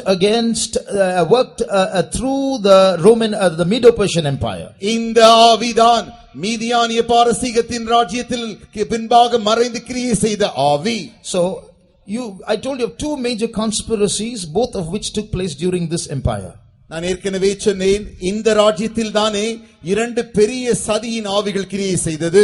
One is the Haman conspiracy. முதலாவது ஆமானின் சதி. This Haman conspiracy was to exterminate all the Jews together. ஆமானின் சதி என்னவென்றால், யூதன் என்று இல்லாமலே போகும் மட்டும் யூதகுலத்தையே அழிக்க வேண்டும். So in the same way, in these last days, this spirit of conspiracy is going to exterminate all Christians. அதே வண்ணமாக இந்த சதியின் ஆவியானது கிறிஸ்தவர்களே இல்லாத அப்படிப்பட்டதான செய்ய வேண்டியதான சதியா இருக்கிறது. And it's going to happen. அது நடக்கத்தான் போகிறது. Secondly, இரண்டாவதாக, in the second conspiracy against Daniel by his colleagues, தானியேல் அவனோடு இருந்ததான அந்த சக பிரதானிகள் அவனுக்கு விரோதமாய் செய்ததான சதி. If you read Daniel chapter 6, தானியேல் 6ஆம் அதிகாரத்தில் நீங்கள் வாசிக்கும் பொழுது, you can't directly work against Daniel, so we have to conspire against the law of his God. தானியேலுக்கு விரோதமாக நம்மால் கிரியை செய்ய முடியாதபடியினாலே தேவனை குறித்துதான் அவனுக்கு இருக்கிற அந்த சட்டத்திற்கு விரோதமாய் நாம் கிரியை செய்வோம். Read verse 5. 5ஆம் வசனம்.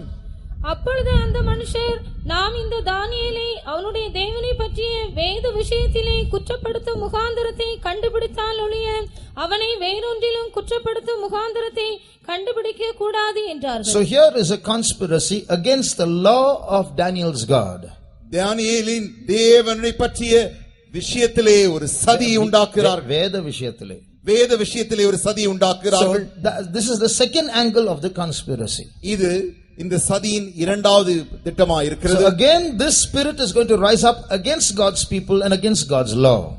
இதே ஆவியானது தேவனுடைய ஜனத்திற்கு விரோதமாக வேத விஷயத்தில் அது எழும்ப போகிறது. So we are going to see how in these last days this spirit is going to rise up, is already rising up and is going to reach a peak in a short time. இந்த ஆவியானது ஏற்கனவே எழும்பி விட்டது. எப்படி இன்னும் குறுகிய காலகட்டத்தில் அதிவேகமாக அது பெரிதாய் எழும்ப போகிறது என்பதையும் நாம் காண போகிறோம். We are going to see how God's people are being persecuted and will be persecuted in the future. எப்படி தேவனுடைய ஜனங்கள் இந்நாட்களிலே துன்பப்படுத்தப்பட்டுக் கொண்டு வருகிறார்கள் என்றும் துன்பப்படுத்தப்படுவார்கள் என்றும் நாம் காண போகிறோம். In the map that is right behind me, எனக்கு பின்பாக இருக்கிறதான இந்த வரைபடத்தை நீங்கள் பார்க்கும் பொழுது, this is a map of rising persecution, religious persecution. இதுதான் பெருகி வருகிறதான மத சார்புள்ளதான உபத்திரவத்தை குறித்து காண்பிக்கிறது. Although all religions are included in this map, எல்லா மதங்களுமே இதிலே இருந்தாலும் it is predominantly against Christians. ஆனால் முக்கியமாக நாம் காணும் பொழுது அதிக இடங்களிலே கிறிஸ்தவர்களுக்கு விரோதமாகத்தான் இந்த உபத்திரவம் நடக்கிறது. So the light colors represent low level persecution, the dark colors represent high level persecution. லேசான நிறங்கள் யாவும் மற்ற மதங்களையும், அழுத்தமுள்ளதான நிறமானது கிறிஸ்துவ மதத்தையும் காண்பிக்கிறது. There are basically 4 colors. இங்கே நாம் 4 நிறங்களை காண்கிறோம். Light and dark yellow, light and dark brown. மஞ்சளானது லேசான மஞ்சளாகவும் அழுத்த மஞ்சளாகவும் காண்கிறோம். அதே போல சிவப்பையும் நாம் அப்படி காண்கிறோம். Brown, light brown, dark brown. இந்த பிரவுன் நிறமானது நீல லேசான நிறமும் அழுத்தமான நிறத்திலும் காண்கிறோம். So that the light and dark brown represents a high level of persecution. இந்த பிரவுன் நிறத்தில் காண்கிறதான அந்த லேசானதானும் அழுத்ததாகவும் காண்கிறதான அந்த பிரவுன் நிறத்தில் காண்கிற அந்த இடங்கள் யாவும் அதிகமாய் கிறிஸ்தவர்களை துன்புறுத்துகிற இடங்களாய் இருக்கிறது. High level of persecution, not only Christians, other religions also. கிறிஸ்தவர்கள் மாத்திரமல்ல மற்ற மதங்களையும் அதிகமாய் துன்பப்படுத்துகிறதான இடங்கள். So you see, more than half the world is covered by these colors. இந்த வரைபடத்தில் பார்த்தால் உலகத்தின் பாதி உலகமே இதிலே நாம் காண்கிறோம். And if you see, India is fully dark brown. நீங்கள் இந்தியாவை பாருங்கள், அது முழுவதுமாய் பிரவுன் நிறம் நிறைந்ததாய் இருக்கிறது. And it's going to increase. அது இன்னும் பெருக போகிறது.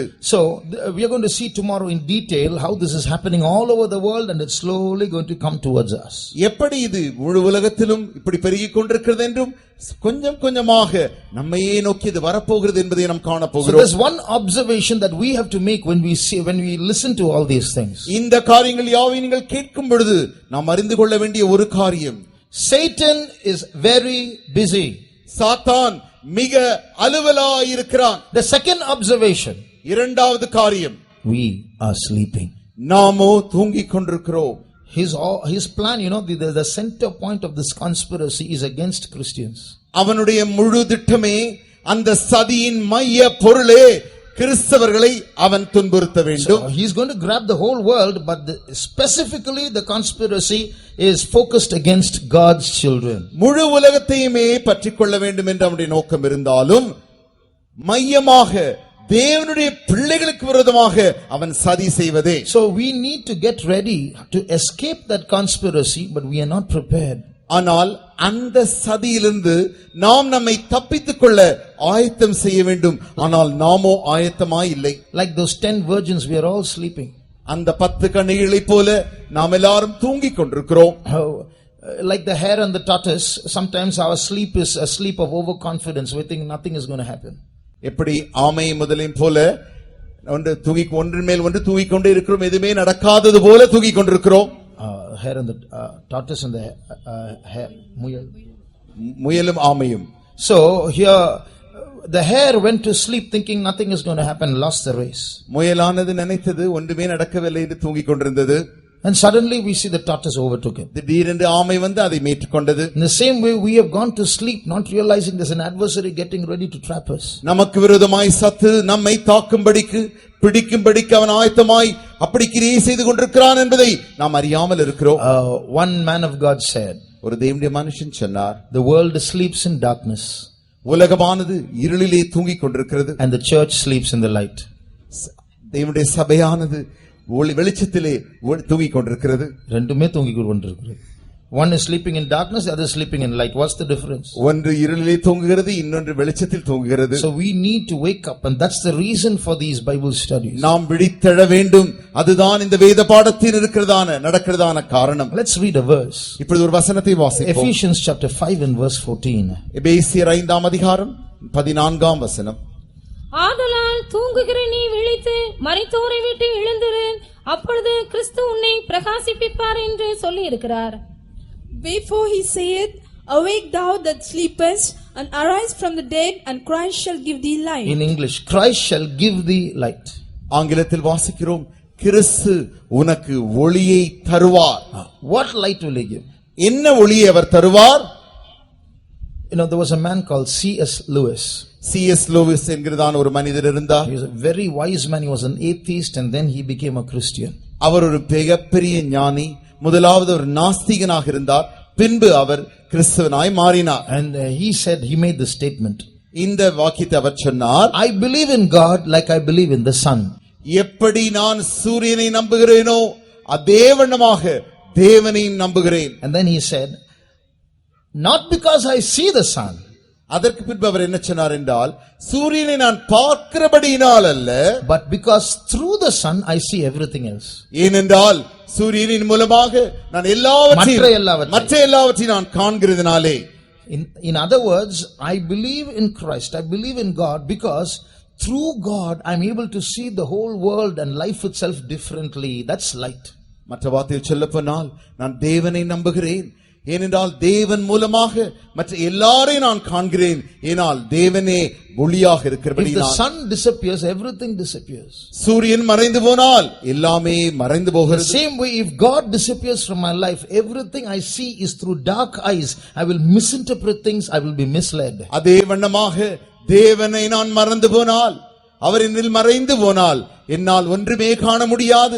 காரியங்களை நான் தவறாக புரிந்து மற்றவர்களை நான் தவறாகத்தான் பார்ப்பேன். So, but if God shines like the sun in my life, I not only see the sun, but through the sun I see everything else clearly. தேவனே சூரியனாய் என் மேல் ஒளி வீசும் பொழுது அந்த ஒளியினாலே தேவனை மாத்திரமல்ல அந்த ஒளியினாலே மற்ற எல்லாரையும் என்னால் காண So in முடியும். this verse that we read, if we don't get this light, we will be blind, we will sleep.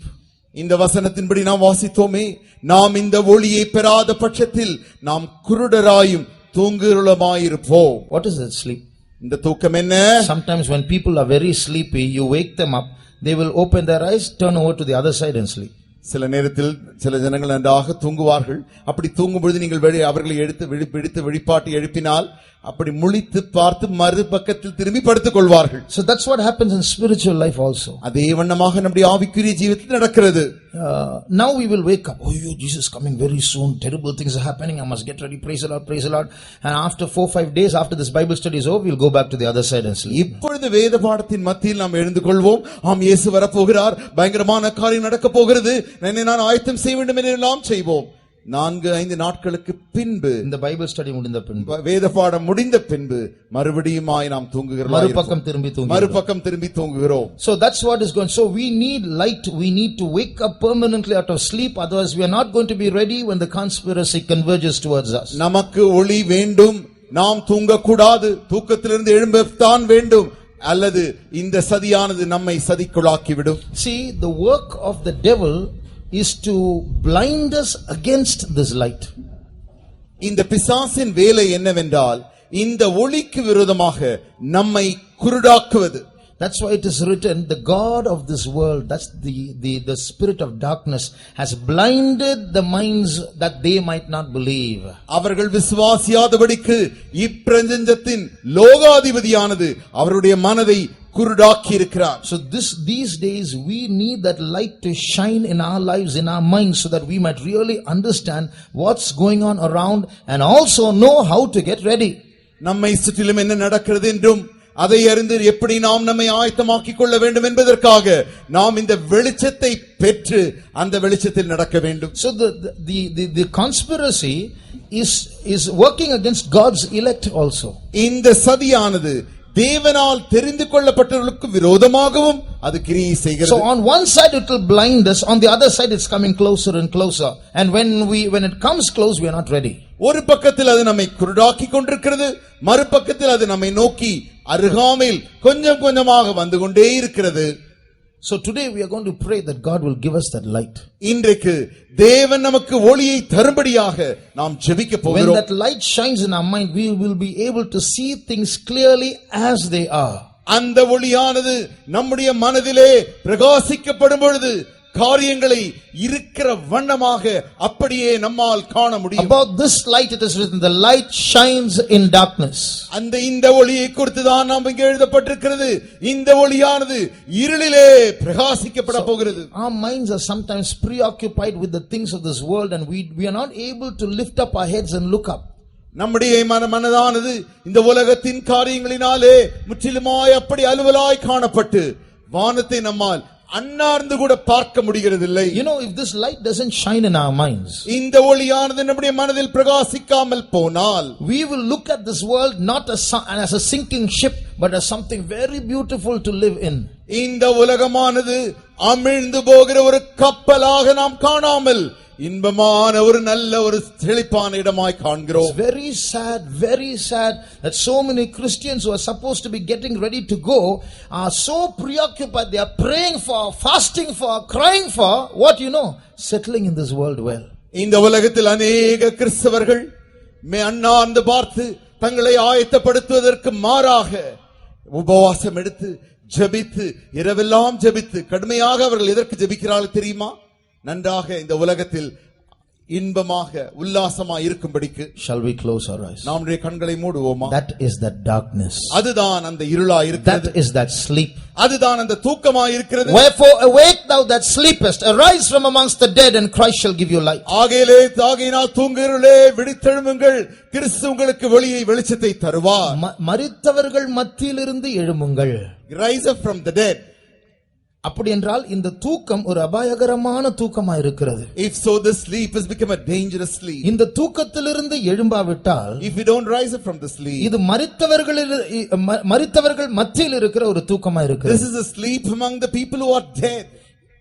நாம் அந்த தூக்கத்திலிருந்து இப்பொழுது எழும்பாவிட்டால் நாமும் மரித்தவர்களாக மாறிவிடுவோம். If we don't rise up from the sleep, we'll also become like a dead ones. ஆகையால் இன்றைக்கு நாம் எல்லாரும் இதற்காக ஜெபிக்க போகிறோம். Today we're all going to pray for this. இப்பொழுது நாம் ஜெபிக்கும்போது As we pray now, நம்மிடத்தில் நம் மத்தியில் அந்த வெளிச்சம் வீசுவது மாத்திரமல்ல, not only that light shines upon us, கிறிஸ்து உங்களை பிரகாசிப்பிப்பார் என்கிற வார்த்தை நிறைவேறுவது மாத்திரமல்ல, not only the word is getting fulfilled saying that Christ shall enlighten you, நம் மூலமாக எல்லா கிறிஸ்தவர்கள் எல்லா தேவனுடைய ஜனங்கள் பிரகாசிக்கப்பட வேண்டும். through us all Christians are going to be enlightened. எல்லா இந்த உலகத்தில் இந்த இருளுக்குள் இருக்கிறதான எல்லாரும் பிரகாசிக்கப்பட வேண்டும். All those who are in this world and in this darkness should be enlightened. நம்முடைய கண்களை மூடுவோமா? Shall we close our eyes? ஒரு 2-3 நிமிடம் நாம் ஊக்கமாக ஜெபிக்க 2 போகிறோம். to 3 minutes we're going to fervently pray. உங்கள் முழங்கால்கள் பலமாய் இருக்கும் என்றால் முழங்கால் படியிட்டு ஜெபிக்கலாமா? If your knees are strong enough, please be on your knees and pray. ஏற்ற காலத்தில் நாம் எழும்பாவிட்டால், If we don't rise up at the right time, நாம் இந்த உலகத்தின் காரியங்களை தேடுவோம், அந்தி கிறிஸ்து வருவான், நாமோ பிடிபடுவோம். we'll be seeking after the things of this world.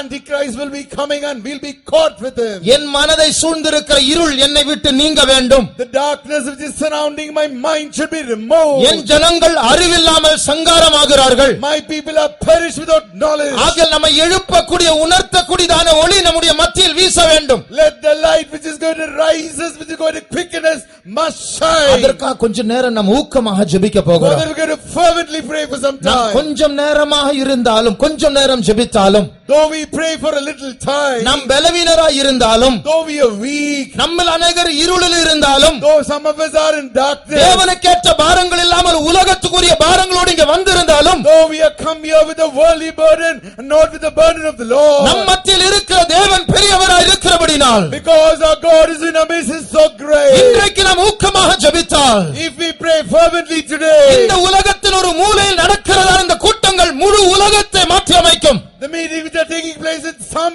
corners of this world will change the entire நாம் world. பெரிய ஜெபவீரர்களாய் இருப்பதனால் அல்ல, Not because we are the prayer warriors. நம் இந்த கூட்டத்தை நடத்துகிற தேவன் பெரியவர். The God who conducts this meeting is so great. அவரை நோக்கி கூப்பிடும் பொழுது அவர் பெரிய காரியங்களை செய்வார். When amen. we cry out to him, he is going to do great things. ஆகையால் நம் மத்தியில் அந்த இருள் நீங்க கடவது. Let the darkness be removed from our midst. கிறிஸ்து இயேசுவுக்குள் இருக்க அந்த ஒளி நம்மத்தில் வீச கடவது. Let the light be found in Christ Jesus. இன்றைக்கு நம்முடைய மனதில் அந்த ஒளி வீச வேண்டும். Let that light shine in our mind. ஊக்கமாக ஜெபிக்க Let's ஆரம்பிப்போமா? start praying fervently. அந்த அக்கிரமத்தின் ரகசியம் நம்மை விட்டு நீங்க வேண்டும். Let the secret of wickedness be removed from us. நம்மை குருடாக்குகிறதான அந்த இப்பிரபஞ்சத்தின் தேவனுடைய சக்தி நம்மை விட்டு அகன்று போக வேண்டும். Let the powers of this prince of this world who's darkening us must be removed from this place. இந்த உலகம் ஒரு மூழ்கி போகிறதான கப்பல். This world is a merging ship. சீக்கிரமா வெடிக்க போகிற ஒரு குண்டின் மேல் உட்கார்ந்து கொண்டிருக்கிறோம். It is sitting upon a bomb which is going to crack very soon. இதில் சொத்து வாங்க, இதில் வீடு கட்ட இனி நேரம் இல்லை. There is no more time to property and build your house. நம்முடைய ரட்சிப்பு சமீபமாய் இருக்கிறது. Our salvation is so nigh. நித்திரை விட்டு எழும்ப காலமாயிற்று. Time has come to rise up from our sleep. ஆகையால் நம்மை நாமே எழுப்பும்படியாக நாம் ஜெபிப்போமாக. Let us all pray to rise us from our sleep. கிறிஸ்துவினுடைய ஒளி நம்மேல் வீசும்படியாக நாம் ஜெபிப்போமாக. Let us pray that let the light of Christ be shine upon us. 2-3 நிமிடம் ஜெபித்தால் போதும், கிறிஸ்துவினுடைய ஒளி நம்முடைய மனதில் வீசுவதை நாம் பார்க்கலாம். Within 2 to 3 minutes if we pray, we can see the light of Christ will shine in our நாம் mind. பலவீனராய் இருந்தாலும், Though we are weak, நம்முடைய ஆண்டவர் இந்த ஜெபத்தை விரும்புகிறபடினால், because our God is pleased with our prayer, இந்த ஜெபமானது அவருடைய நீதியின் ஒரு பகுதியாக இருக்கிறபடினால், because it is part of his righteousness, நம்மை தூக்கத்திலிருந்து எழுப்புவது அவருடைய சித்தமாக இருக்கிறபடினால், it is his will to wake us from our sleep. இந்த ஜெபத்தை நிச்சயமாக அவர் கேட்பார். Surely he will answer our prayer. ஜெபிப்போமாக. Shall we pray? ஆண்டவரே, எங்களை தாழ்த்துகிறோம் அப்பா.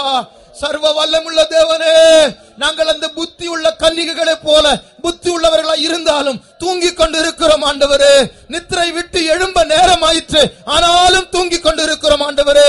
ஆண்டவரே, இந்த தொங்குகிறதான தலைகளை உயர்த்தும்படியாக ஆவியானவரே நீர் எங்கள் மத்தியில் அசைவாட வேண்டும் என்று கெஞ்சுகிறோம் ஆண்டவரே. எங்களுடைய மனதில் இருக்கிற அந்த இருளை நீர் மாற்றி போடும் ஆண்டவரே. இந்த உலகம் ஒரு அழகான ஏற்றுக்கொள்ளப்படத்தக்கதான ஒரு உலகமாய் இருக்கிறது. அந்த காட்சி மாற வேண்டும், அந்த சிந்தனை மாற வேண்டும். இது அழிந்து போகிற மாயையான வஞ்சகமான உலகம் என்று காணும்படியாக இயேசுவே நீர் எங்களை பிரகாசிப்பிக்க வேண்டும் ஆண்டவரே. உம்முடைய உம்முடைய ஒளி எங்கள் மத்தியில் வீசட்டும் ஆண்டவரே. உம்முடைய வெளிச்சம் எங்கள் மத்தியில் வீசட்டும் ஆண்டவரே. Thank you Lord. ஸ்தோத்திரம் இயேசுவே, ஸ்தோத்திரம் இயேசுவே, ஸ்தோத்திரம் இயேசுவே. ஓ ரமௌஷபங்கரமானி அங்கலமானி அந்துடா, ஓ ரியா சங்கரமானி அந்துடா. ஆமென். ஸ்தோத்திரம் இயேசுவே, ஸ்தோத்திரம் இயேசுவே, ஸ்தோத்திரம் இயேசுவே. கவனியுங்கள், இந்த அந்தி கிறிஸ்துவின் தலையாய் இருக்கிற அந்த 7 தலைகளும் சபைக்கு விரோதமாக எழும்பும். Please listen carefully. All these 7 heads upon this beast, it will rise against the church. அழைக்கப்பட்ட நம்மையும் தூங்க வைக்கும். It will make us sleep who are called. ஆண்டவர் தலையை உயர்த்த சொல்லுவார், அது நம்முடைய தலையை தாழ்த்தும். Lord will command us to lift up our head, but we will make our head bow. இப்படி நாம் ஜெபிக்கும் போது அந்த 7 தலைகள் டிஸ்டர்ப் ஆகும், அதனுடைய இளைப்பாறுதல் விட்டு போகும். When we pray like this, these 7 heads will be losing the rest and will be disturbed. நீங்கள் நம்புகிறீர்களோ இல்லையோ, இந்த சபைக்கு விரோதமாக, ஊழியக்காரர்களுக்கு விரோதமாக, உங்களுக்கு விரோதமாக, உங்களுடைய குடும்பங்களுக்கு விரோதமாக ஏதோ பில்லி சூன்யம் செய்து வீடை கெடுக்க பைத்தியமாக்க அல்ல. நீங்கள் போக வேண்டிய ஒரு இடம் உண்டு. அங்கே போகாதபடிக்கு கண் குருடாக்குகிறதான வல்லமைகள் உண்டு.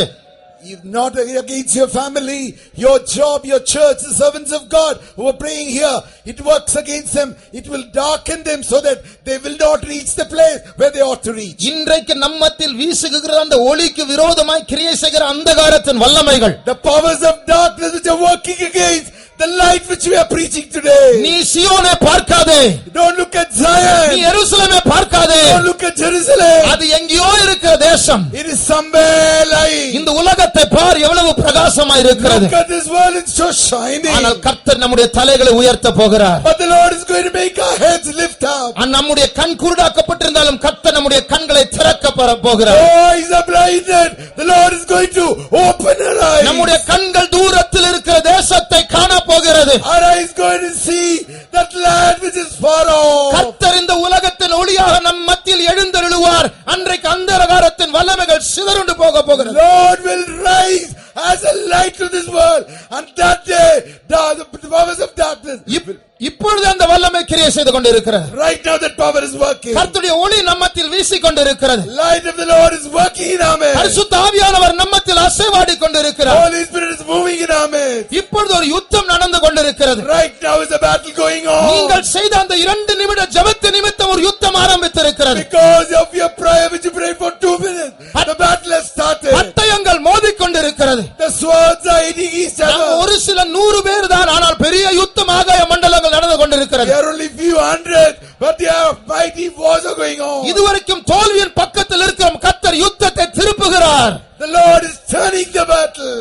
அநேக தூதர்கள் வந்திருக்கிறார்கள். Many angels have come here. நம்முடைய ஆண்டவர் நம்மத்தில் இருக்கிறார். God is in our midst. அவர் நம்மத்தில் அந்த பின்மாற்ற நிலையிலிருந்து நம்மை எழுப்ப போகிறார். He is going to wake us and rise us from the backslidden state. இயேசுவின் பரிசுத்த நாமத்தில், In the holy name of Jesus. குருடாக்குகிறதான அந்தகாரத்தின் வல்லமைகள் நம்மத்தில் அகன்று போகட்டும். All the powers of darkness which are blinding us be removed from this place. தேவனுடைய மகிமை நம்மை சூழ்ந்திருக்கிறது. Let the glory of God cover us. இந்த ஃபோக்கஸ் லைட்ஸை பார்க்கும் பெரிய ஒரு மகிமை நம்மத்தில் இருக்கிறது. Greater light than the lights of this focus. The glory of God is in our midst. நீங்கள் கூட்டத்தை முடித்து எழும்பி போனாலும் After the meeting you may go back. அந்த வெளிச்சம் உங்களுடைய தலையை சுற்றி இருக்க போகிறது. That light is always going to surround your head. அந்த வெளிச்சம் உங்களோடு பேசும். That light will speak to you. இயேசு சீக்கிரமாய் வரப்போகிறார். Jesus is coming soon. பரிசுத்தமாய் இருக்கிறவன் இன்னும் பரிசுத்தமாய் இருக்கட்டும். He that is holy, let him be holy still. தேவையில்லாத காரியங்களில் ஈடுபடாதபடிக்கு அது நம்மை தடை செய்யும். It will hinder us not to involve in unnecessary things. நம்முடைய பாதைக்கு வெளிச்சமாய் இருக்க போகிறது. It's going to be light to our path. அந்த வல்லமை கிரியை செய்து கொண்டிருக்கிறது. Power is working. நம்மை உயிர்ப்பிக்கிற ஆவியானவர் கிரியை செய்து கொண்டிருக்கிறார். Quickening Holy Spirit is working in our midst. ஒரு புதிய அபிஷேகத்தை பெற்றுக்கொள்வோமா? Let us receive a new anointing. ஓ ரமௌஷபம் கதிதான் கலமானி அம்துதா சரமம் கலமானி அம்துதா. ஓ ரியமௌஷம கதுதான் கசந்துதான் கலமானி அம்துதே. திரமௌஷம கலமானி அம்துதான் கரசபாலி அனமன் கதுதா. ஓ ரியமந்திதா ஷபகரமன் கலமானி அம்துதா. அந்த 7 தலைகள் பயங்கரமான வல்லமைகள். That 7 heads are terrible powers. உலகத்தின் சாம்ராஜ்யங்களை ஆளுகை செய்த வல்லமைகள். They are powers ruling many kingdoms of this world. அந்த 7 தலைகள் சபைக்கு விரோதமாய் எழும்பிக் கொண்டிருக்கிறது. That 7 heads are rising against the church. ஆனால் கவலைப்பட வேண்டாம். Don't worry. உங்களுக்குள் இருக்கிற அந்த ஒருவர் அந்த 7 தலைகளை பார்க்கலும் பெரியவராய் இருக்கிறார். He that is in you, he is greater than those 7 heads. நீங்கள் இப்பொழுது அந்நிய பாஷை பேசிக் கொண்டிருக்கிறீர்களே, We are speaking in unknown tongue. அது உலகத்திற்கு பைத்தியமாய் இருக்கலாம். By word the world might look at it as a madness. ஆனால் அந்த அந்நிய பாஷை என்ன தெரியுமா? தேவன் உங்களுக்குள் எழும்புகிறதான சத்தம். You know what is that voice? That is the Lord rising in you. சத்துரு நம்மத்தில் இந்த சிதறடிக்கப்படுகிற சத்தம். That is the voice where enemy is being scattered. 7 தலைகள் நசுக்கப்படுகிற சத்தம். That's the voice bruising all the 7 heads. யாரும் சத்தத்தை அடக்க வேண்டாம். Don't control your voice. சரீரத்தை அடக்க வேண்டாம். Don't control your body. அபிஷேகத்தில் நிரம்ப நிரம்ப அந்த வல்லமைகள் சிதறடிக்கப்படும். As you keep filling on in the anointing, those powers will be shattered. ஓரிய மௌசக்தி அங்கர மங்கலான மங்கரானியான மந்துதே. ஓரய சம்பரானி அங்கல மங்கரானா Tura. Thank you Lord. Thank you Jesus. Thank you Jesus. உன் பலவீனத்தை நீ பார்க்காதே. உன் போராட்டத்தை நீ பார்க்காதே. உனக்கு விரோதமாய் எழும்பி இருக்கிற பெரிய சத்துருவை பார்க்காதே. அவைகளிலிருந்து உன் கண்ணை விலக்கி உனக்கு முன்பாக உனக்குள்ளாக உன்னை சுற்றி இருக்க உன் பட்சத்தில் இருக்கிற அந்த பெரிய தேவனை பார். அந்த சோதனை சின்ன சோதனையாய் மாறிவிடும். அந்த பெரிய சத்துரு ஒரு குள்ளனாய் மாறிவிடுவான். அந்த மலை சமபூமியாய் மாறிவிடும். உன் பலவீனம் எல்லாம் ஒன்றுமில்லாம் மாறி போகும். பெரிய தேவன் உன் பட்சத்தில் இருக்கும் பொழுது உன்னை எதிர்க்கிறவன் யார்? ஆமென். ஓரியா சமக்கரமானியத்துரே. தேவரீர் எழும்புவீர் வல்லமையுடனே. சிதறிய ஓடுமே சத்துரு சேனைகள். ஆமென். தேவரீர் எழும்புவீர் ஓரியா சமக்கரமானியத்துரே. சத்துரு சேனைகள் ஜெயம் ஜெயம் என்று ஆர்ப்பரித்து ஜெயத்தினாலே கொண்டாடுவே. ஜெயம் ஜெயம் என்று ஆர்ப்பரித்து ஜெயத்தினாலே கொண்டாடுவே. தேவரீர் எழும்புவீர் வல்லமையுடனே. சிதறிய ஓடுமே சத்துரு சேனைகள். தேவரீர் எழும்புவீர் வல்லமையுடனே. சிதறிய ஓடுமே சத்துரு சேனைகள். ஜெயம் ஜெயம் என்று ஆர்ப்பரித்து ஜெயம் ஜெயம் ஜெகத்தினாதனை கொண்டாடுவே. ஜெகம் என்று ஆர்ப்பரித்து ஜெகத்தினாதனை கொண்டாடுவே. ஜெகம் ஜெகம் என்று ஆர்ப்பரித்து ஜெகத்தினாதனை கொண்டாடுவே. ஜெகம் என்று ஆர்ப்பரித்து ஜெகத்தினாதனை கொண்டாடுவே. ஜெகம் ஜெகம் என்று ஆர்ப்பரித்து ஜெகத்தினாதனை கொண்டாடுவே. ஜெகம் ஜெகம் என்று ஆர்ப்பரித்து ஜெகத்தினாதனை கொண்டாடுவே. ஜெகம் ஜெகம் என்று ஆர்ப்பரித்து ஜெகத்தினாதனை கொண்டாடுவே. ஜெகம் ஜெகம் என்று ஆர்ப்பரித்து ஜெகத்தினாதனை கொண்டாடுவே. ஜெகம் ஜெகம் என்று ஆர்ப்பரித்து ஜெகத்தினாதனை கொண்டாடுவே.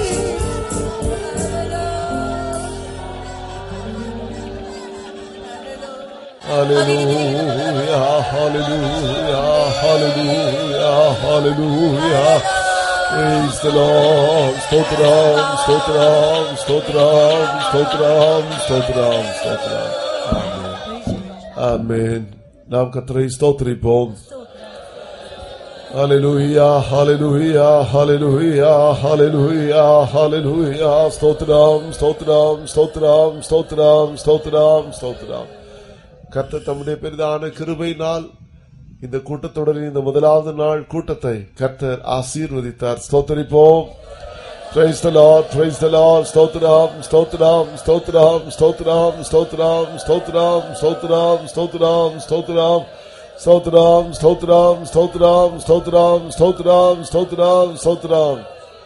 சத்ரு சாத்தானுடைய சதி என்னதென்பதை அறிந்து கொள்ளும்படியாக கர்த்தர் தம்முடைய வசனங்களை கொண்டு கர்த்தர் நம்மோடு இடைப்பட்டபடினால ஸ்தோத்திரிப்போம். ஸ்தோத்திரம், ஸ்தோத்திரம், ஸ்தோத்திரம், ஸ்தோத்திரம், ஸ்தோத்திரம், ஸ்தோத்திரம், ஸ்தோத்திரம், ஸ்தோத்திரம், ஸ்தோத்திரம், ஸ்தோத்திரம், ஸ்தோத்திரம், ஸ்தோத்திரம், ஸ்தோத்திரம், ஸ்தோத்திரம், ஸ்தோத்திரம், ஸ்தோத்திரம். இனி தொடர்ச்சியாய் உள்ளதான இனி உள்ள 3 நாட்கள் கூட்டத்தை கர்த்தரை பொறுப்படுத்தி நடத்தி நமக்கு ஆசீர்வாதமாக்கி தரும்படியாய் ஸ்தோத்திரிப்போம். Hallelujah, hallelujah. Stotram, stotram, stotram, stotram, stotram, stotram, stotram, stotram. இந்த கூட்டத்தோட முதலாவது நாள் கூட்டத்திற்கு வருகை தந்த யாவரையும் கர்த்தர் ஆசீர்வதித்திருக்கிறபடினால ஸ்தோத்திரிப்போம். ஸ்தோத்திரம் ஸ்தோத்திரம் ஸ்தோத்திரம் ஸ்தோத்திரம் ஸ்தோத்திரம் ஸ்தோத்திரம் ஸ்தோத்திரம் ஸ்தோத்திரம் ஸ்தோத்திரம் ஸ்தோத்திரம். இன்றைக்கு வராதவர்களையும் இன்றைக்கு வந்தவர்களையும் கர்த்ததாமே கொண்டு வர வேண்டும். நாளை கூட்டத்திற்கு யாவரையும் கர்த்தர் கொண்டு வந்து நாளை தினத்தில் நாம் அறிய வேண்டியதான சத்தியங்களை அறிந்து கொள்ளும்படியாக மகிமையின் கர்த்தர் நம்மோடு இடைபடும்படியாக ஸ்தோத்திரிப்போம்.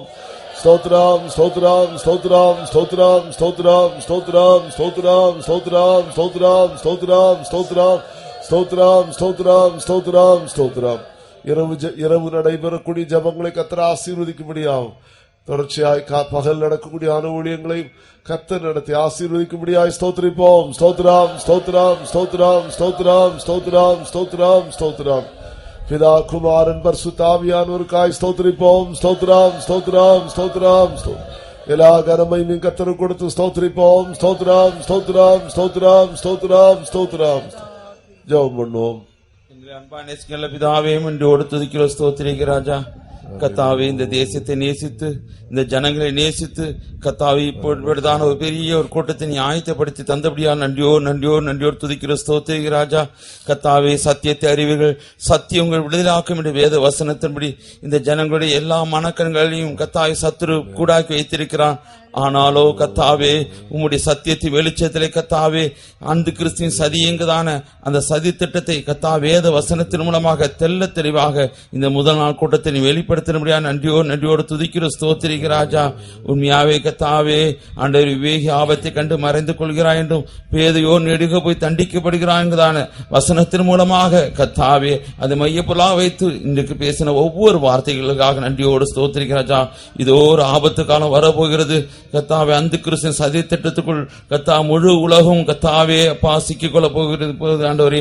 அதனால கத்தாவே அந்த 7 தலைவர்களுடைய சத்தியத்தின் 7 சாம்ராஜ்யத்துடைய கத்தா ஆவிகளை பற்றிதான காரியங்களை இன்று நீ தெளிவாக வெளிப்படுத்தினி. உண்மையாவே கத்தா ஒவ்வொரு ஆவியும் இன்னைக்கு சபையை கத்தாவே ஆண்டு இருளின் பாதையிலே கொண்டு போய் கொண்டு இருக்கிறது. உண்மையாவே கத்தாவே இந்த இருளில் இருக்கிறதான ஜனங்கள் ஒரு பெரிய வெளிச்சத்தை கண்டார் என்று வேத வசனத்தின்படி இன்று கேட்டதான சத்தியம் ஒவ்வொரு மனக்கணங்களை பிரகாசித்தது ஐயா. கத்தாவே தூங்குகிற ஒவ்வொரு தேவடைய பிள்ளையும் நீ இன்னைக்கு விழிக்க வைத்தீர். அதுக்காக நன்றியோடு துதிக்கிற ஸ்தோத்திர ராஜா. நாங்கள் ஜெபித்துக் கொண்டிருக்கும் போது வான மண்டலத்தில் பெரிய ஒரு யுத்தம் உண்டானது ராஜா. உண்மையாவே வானத்தில் எல்லா சேனைகளும் கத்தாவே சத்துருக்குடைய சேனைகளையும் கத்த விழத்தள்ளினார். உண்மையாவே கத்தாவே நாங்கள் ஒருமனப்பட்ட போது நாங்கள் ஒன்றாக முழங்கால் இடப்பட்ட போது கத்தாவே எங்களுடைய அந்நிய பாஷை சத்தத்தை கத்தாவே சத்துரு கேட்டபோது கீழே தள்ளப்பட்டு போனான். உண்மையாவே கத்த எங்களுக்காக யுத்தம் பண்ணினார் என்பதை நாங்கள் விசுவாசிக்கும் ராஜா. சத்துரு தாழ தள்ளப்பட்டு போனான். கத்த எங்களுக்கு பெரிதான இளைப்பாறையும் கத்தாவே சந்தோஷத்தையும் கொடுத்தார். உண்மையாவே கத்தாவே ஜீவ புஸ்தகத்தில் கத்தாவே எங்கள் பேர் எழுதப்பட்டது ஒரு சந்தோஷம் மாத்திரமல்ல, சத்துருவின் வல்லமையை கீழே தள்ளி கத்தாவே முழு ராஜ்யத்தின் கிறிஸ்துவின் ராஜ்யமா மாற்றும்படியாக கத்தாவே இந்த உலகத்தில் சத்தியத்தை நீ வெளிப்படுத்திக் கொண்டு இருக்கபடியா நன்றியோடு துதிக்கும் ராஜா. எங்களுடைய வாஞ்சையெல்லாம் எங்களுடைய தவிப்பெல்லாம் இந்த உலகத்து காரியங்கள் அறிவதல்ல கத்தாவே உண்மையான பரலோக காரியங்களை உண்மைய சத்தியத்தை அறியபடியாக மாத்திர ராஜா. அதனால கத்தா பூமியில அறிய வேண்டிய காரியங்கள் அநேகமா இருந்தாலும் எங்களுடைய அறிவெல்லாம் தேவனை அறிகிற அறிவு மாத்திரம் கத்தாவே ஒன்றான மெய்தான உண்மையும் நீ அனுப்பின இயேசு கிறிஸ்துவை அறிவதே எங்களுடைய நோக்கமா இருக்கிற ராஜா. அதனால இந்த நாட்கள் இன்னும் கொடுக்கிறதான சத்தியங்கள் ஒவ்வொன்றும் ஜீவனுள்ளதாகவும் நித்திய ஜீவனாக இருக்கபடியா ஸ்தோத்திரம். இன்றைக்கு விதைத்ததான விதையானது ஒவ்வொரு இருதயத்திலும் 100க்கு 100 பலம் கொடுக்கதான விதத்துல கத்த கிரியை செய்யணுமா செபிக்கிறோம். ஒன்று வெறுமையா போக கூடாது ராஜா. கத்தாவே உண்மையாவே தேவடைய கரம் இன்று எங்கள் மத்தியில் அசைவாடு என்னபடியா ஸ்தோத்திரம் ராஜா. வந்ததான தேவடைய பிள்ளை நீ ஆசீர்வதித்தபடியா ஸ்தோத்திரம். வந்த வியாதியஸ்தரை குணமாக்கினி, பிசாசு கட்டிருக்க ஜனங்கள் விடுதலாக்கினி, விசேஷமாக ஒவ்வொரு மனதையும் நீ பிரகாசிக்க செய்து அதுக்காக ஸ்தோத்திரம் ராஜா. பேசின உடைய மகனை கத்த நீ கிருபைக்குள் மொழி மறைத்து பாதுகாத்தபடியா ஸ்தோத்திரம். தொடர்ந்து நடக்கிற கூட்டங்களா நீ ஆசீர்வதியும். உடைய ஜனங்களுடைய பிரயாணம் கத்த கூட இருக்கட்டும். தாழ்த்தி எளிமையாக்கும் இயேசு கிறிஸ்துவின் இனிய நாமத்தில் ஜெபிக்கும் நல்ல பிதாவே, ஆமென். ஸ்தோத்திரிப்போம். ஸ்தோத்திரம் ஸ்தோத்திரம் ஸ்தோத்திரம் ஸ்தோத்திரம் ஸ்தோத்திரம் ஸ்தோத்திரம். நம்முடைய கர்த்தராகிய இயேசு கிறிஸ்துவின் கிருபையும் பிதாவாகிய தேவனுடைய அன்பும் பரிசுத்த ஆவியின் ஐக்கியமும் பாதுகாவலும் நம் அனைவரோடும் சகல பரிசுத்தவான்களோடும் இன்னும் என்றைக்கும் இருப்பதா. ஆமென். அல்லேலூயா அல்லேலூயா அல்லேலூயா. ஆமென். எல்லாருக்கும் ஸ்தோத்திரம்.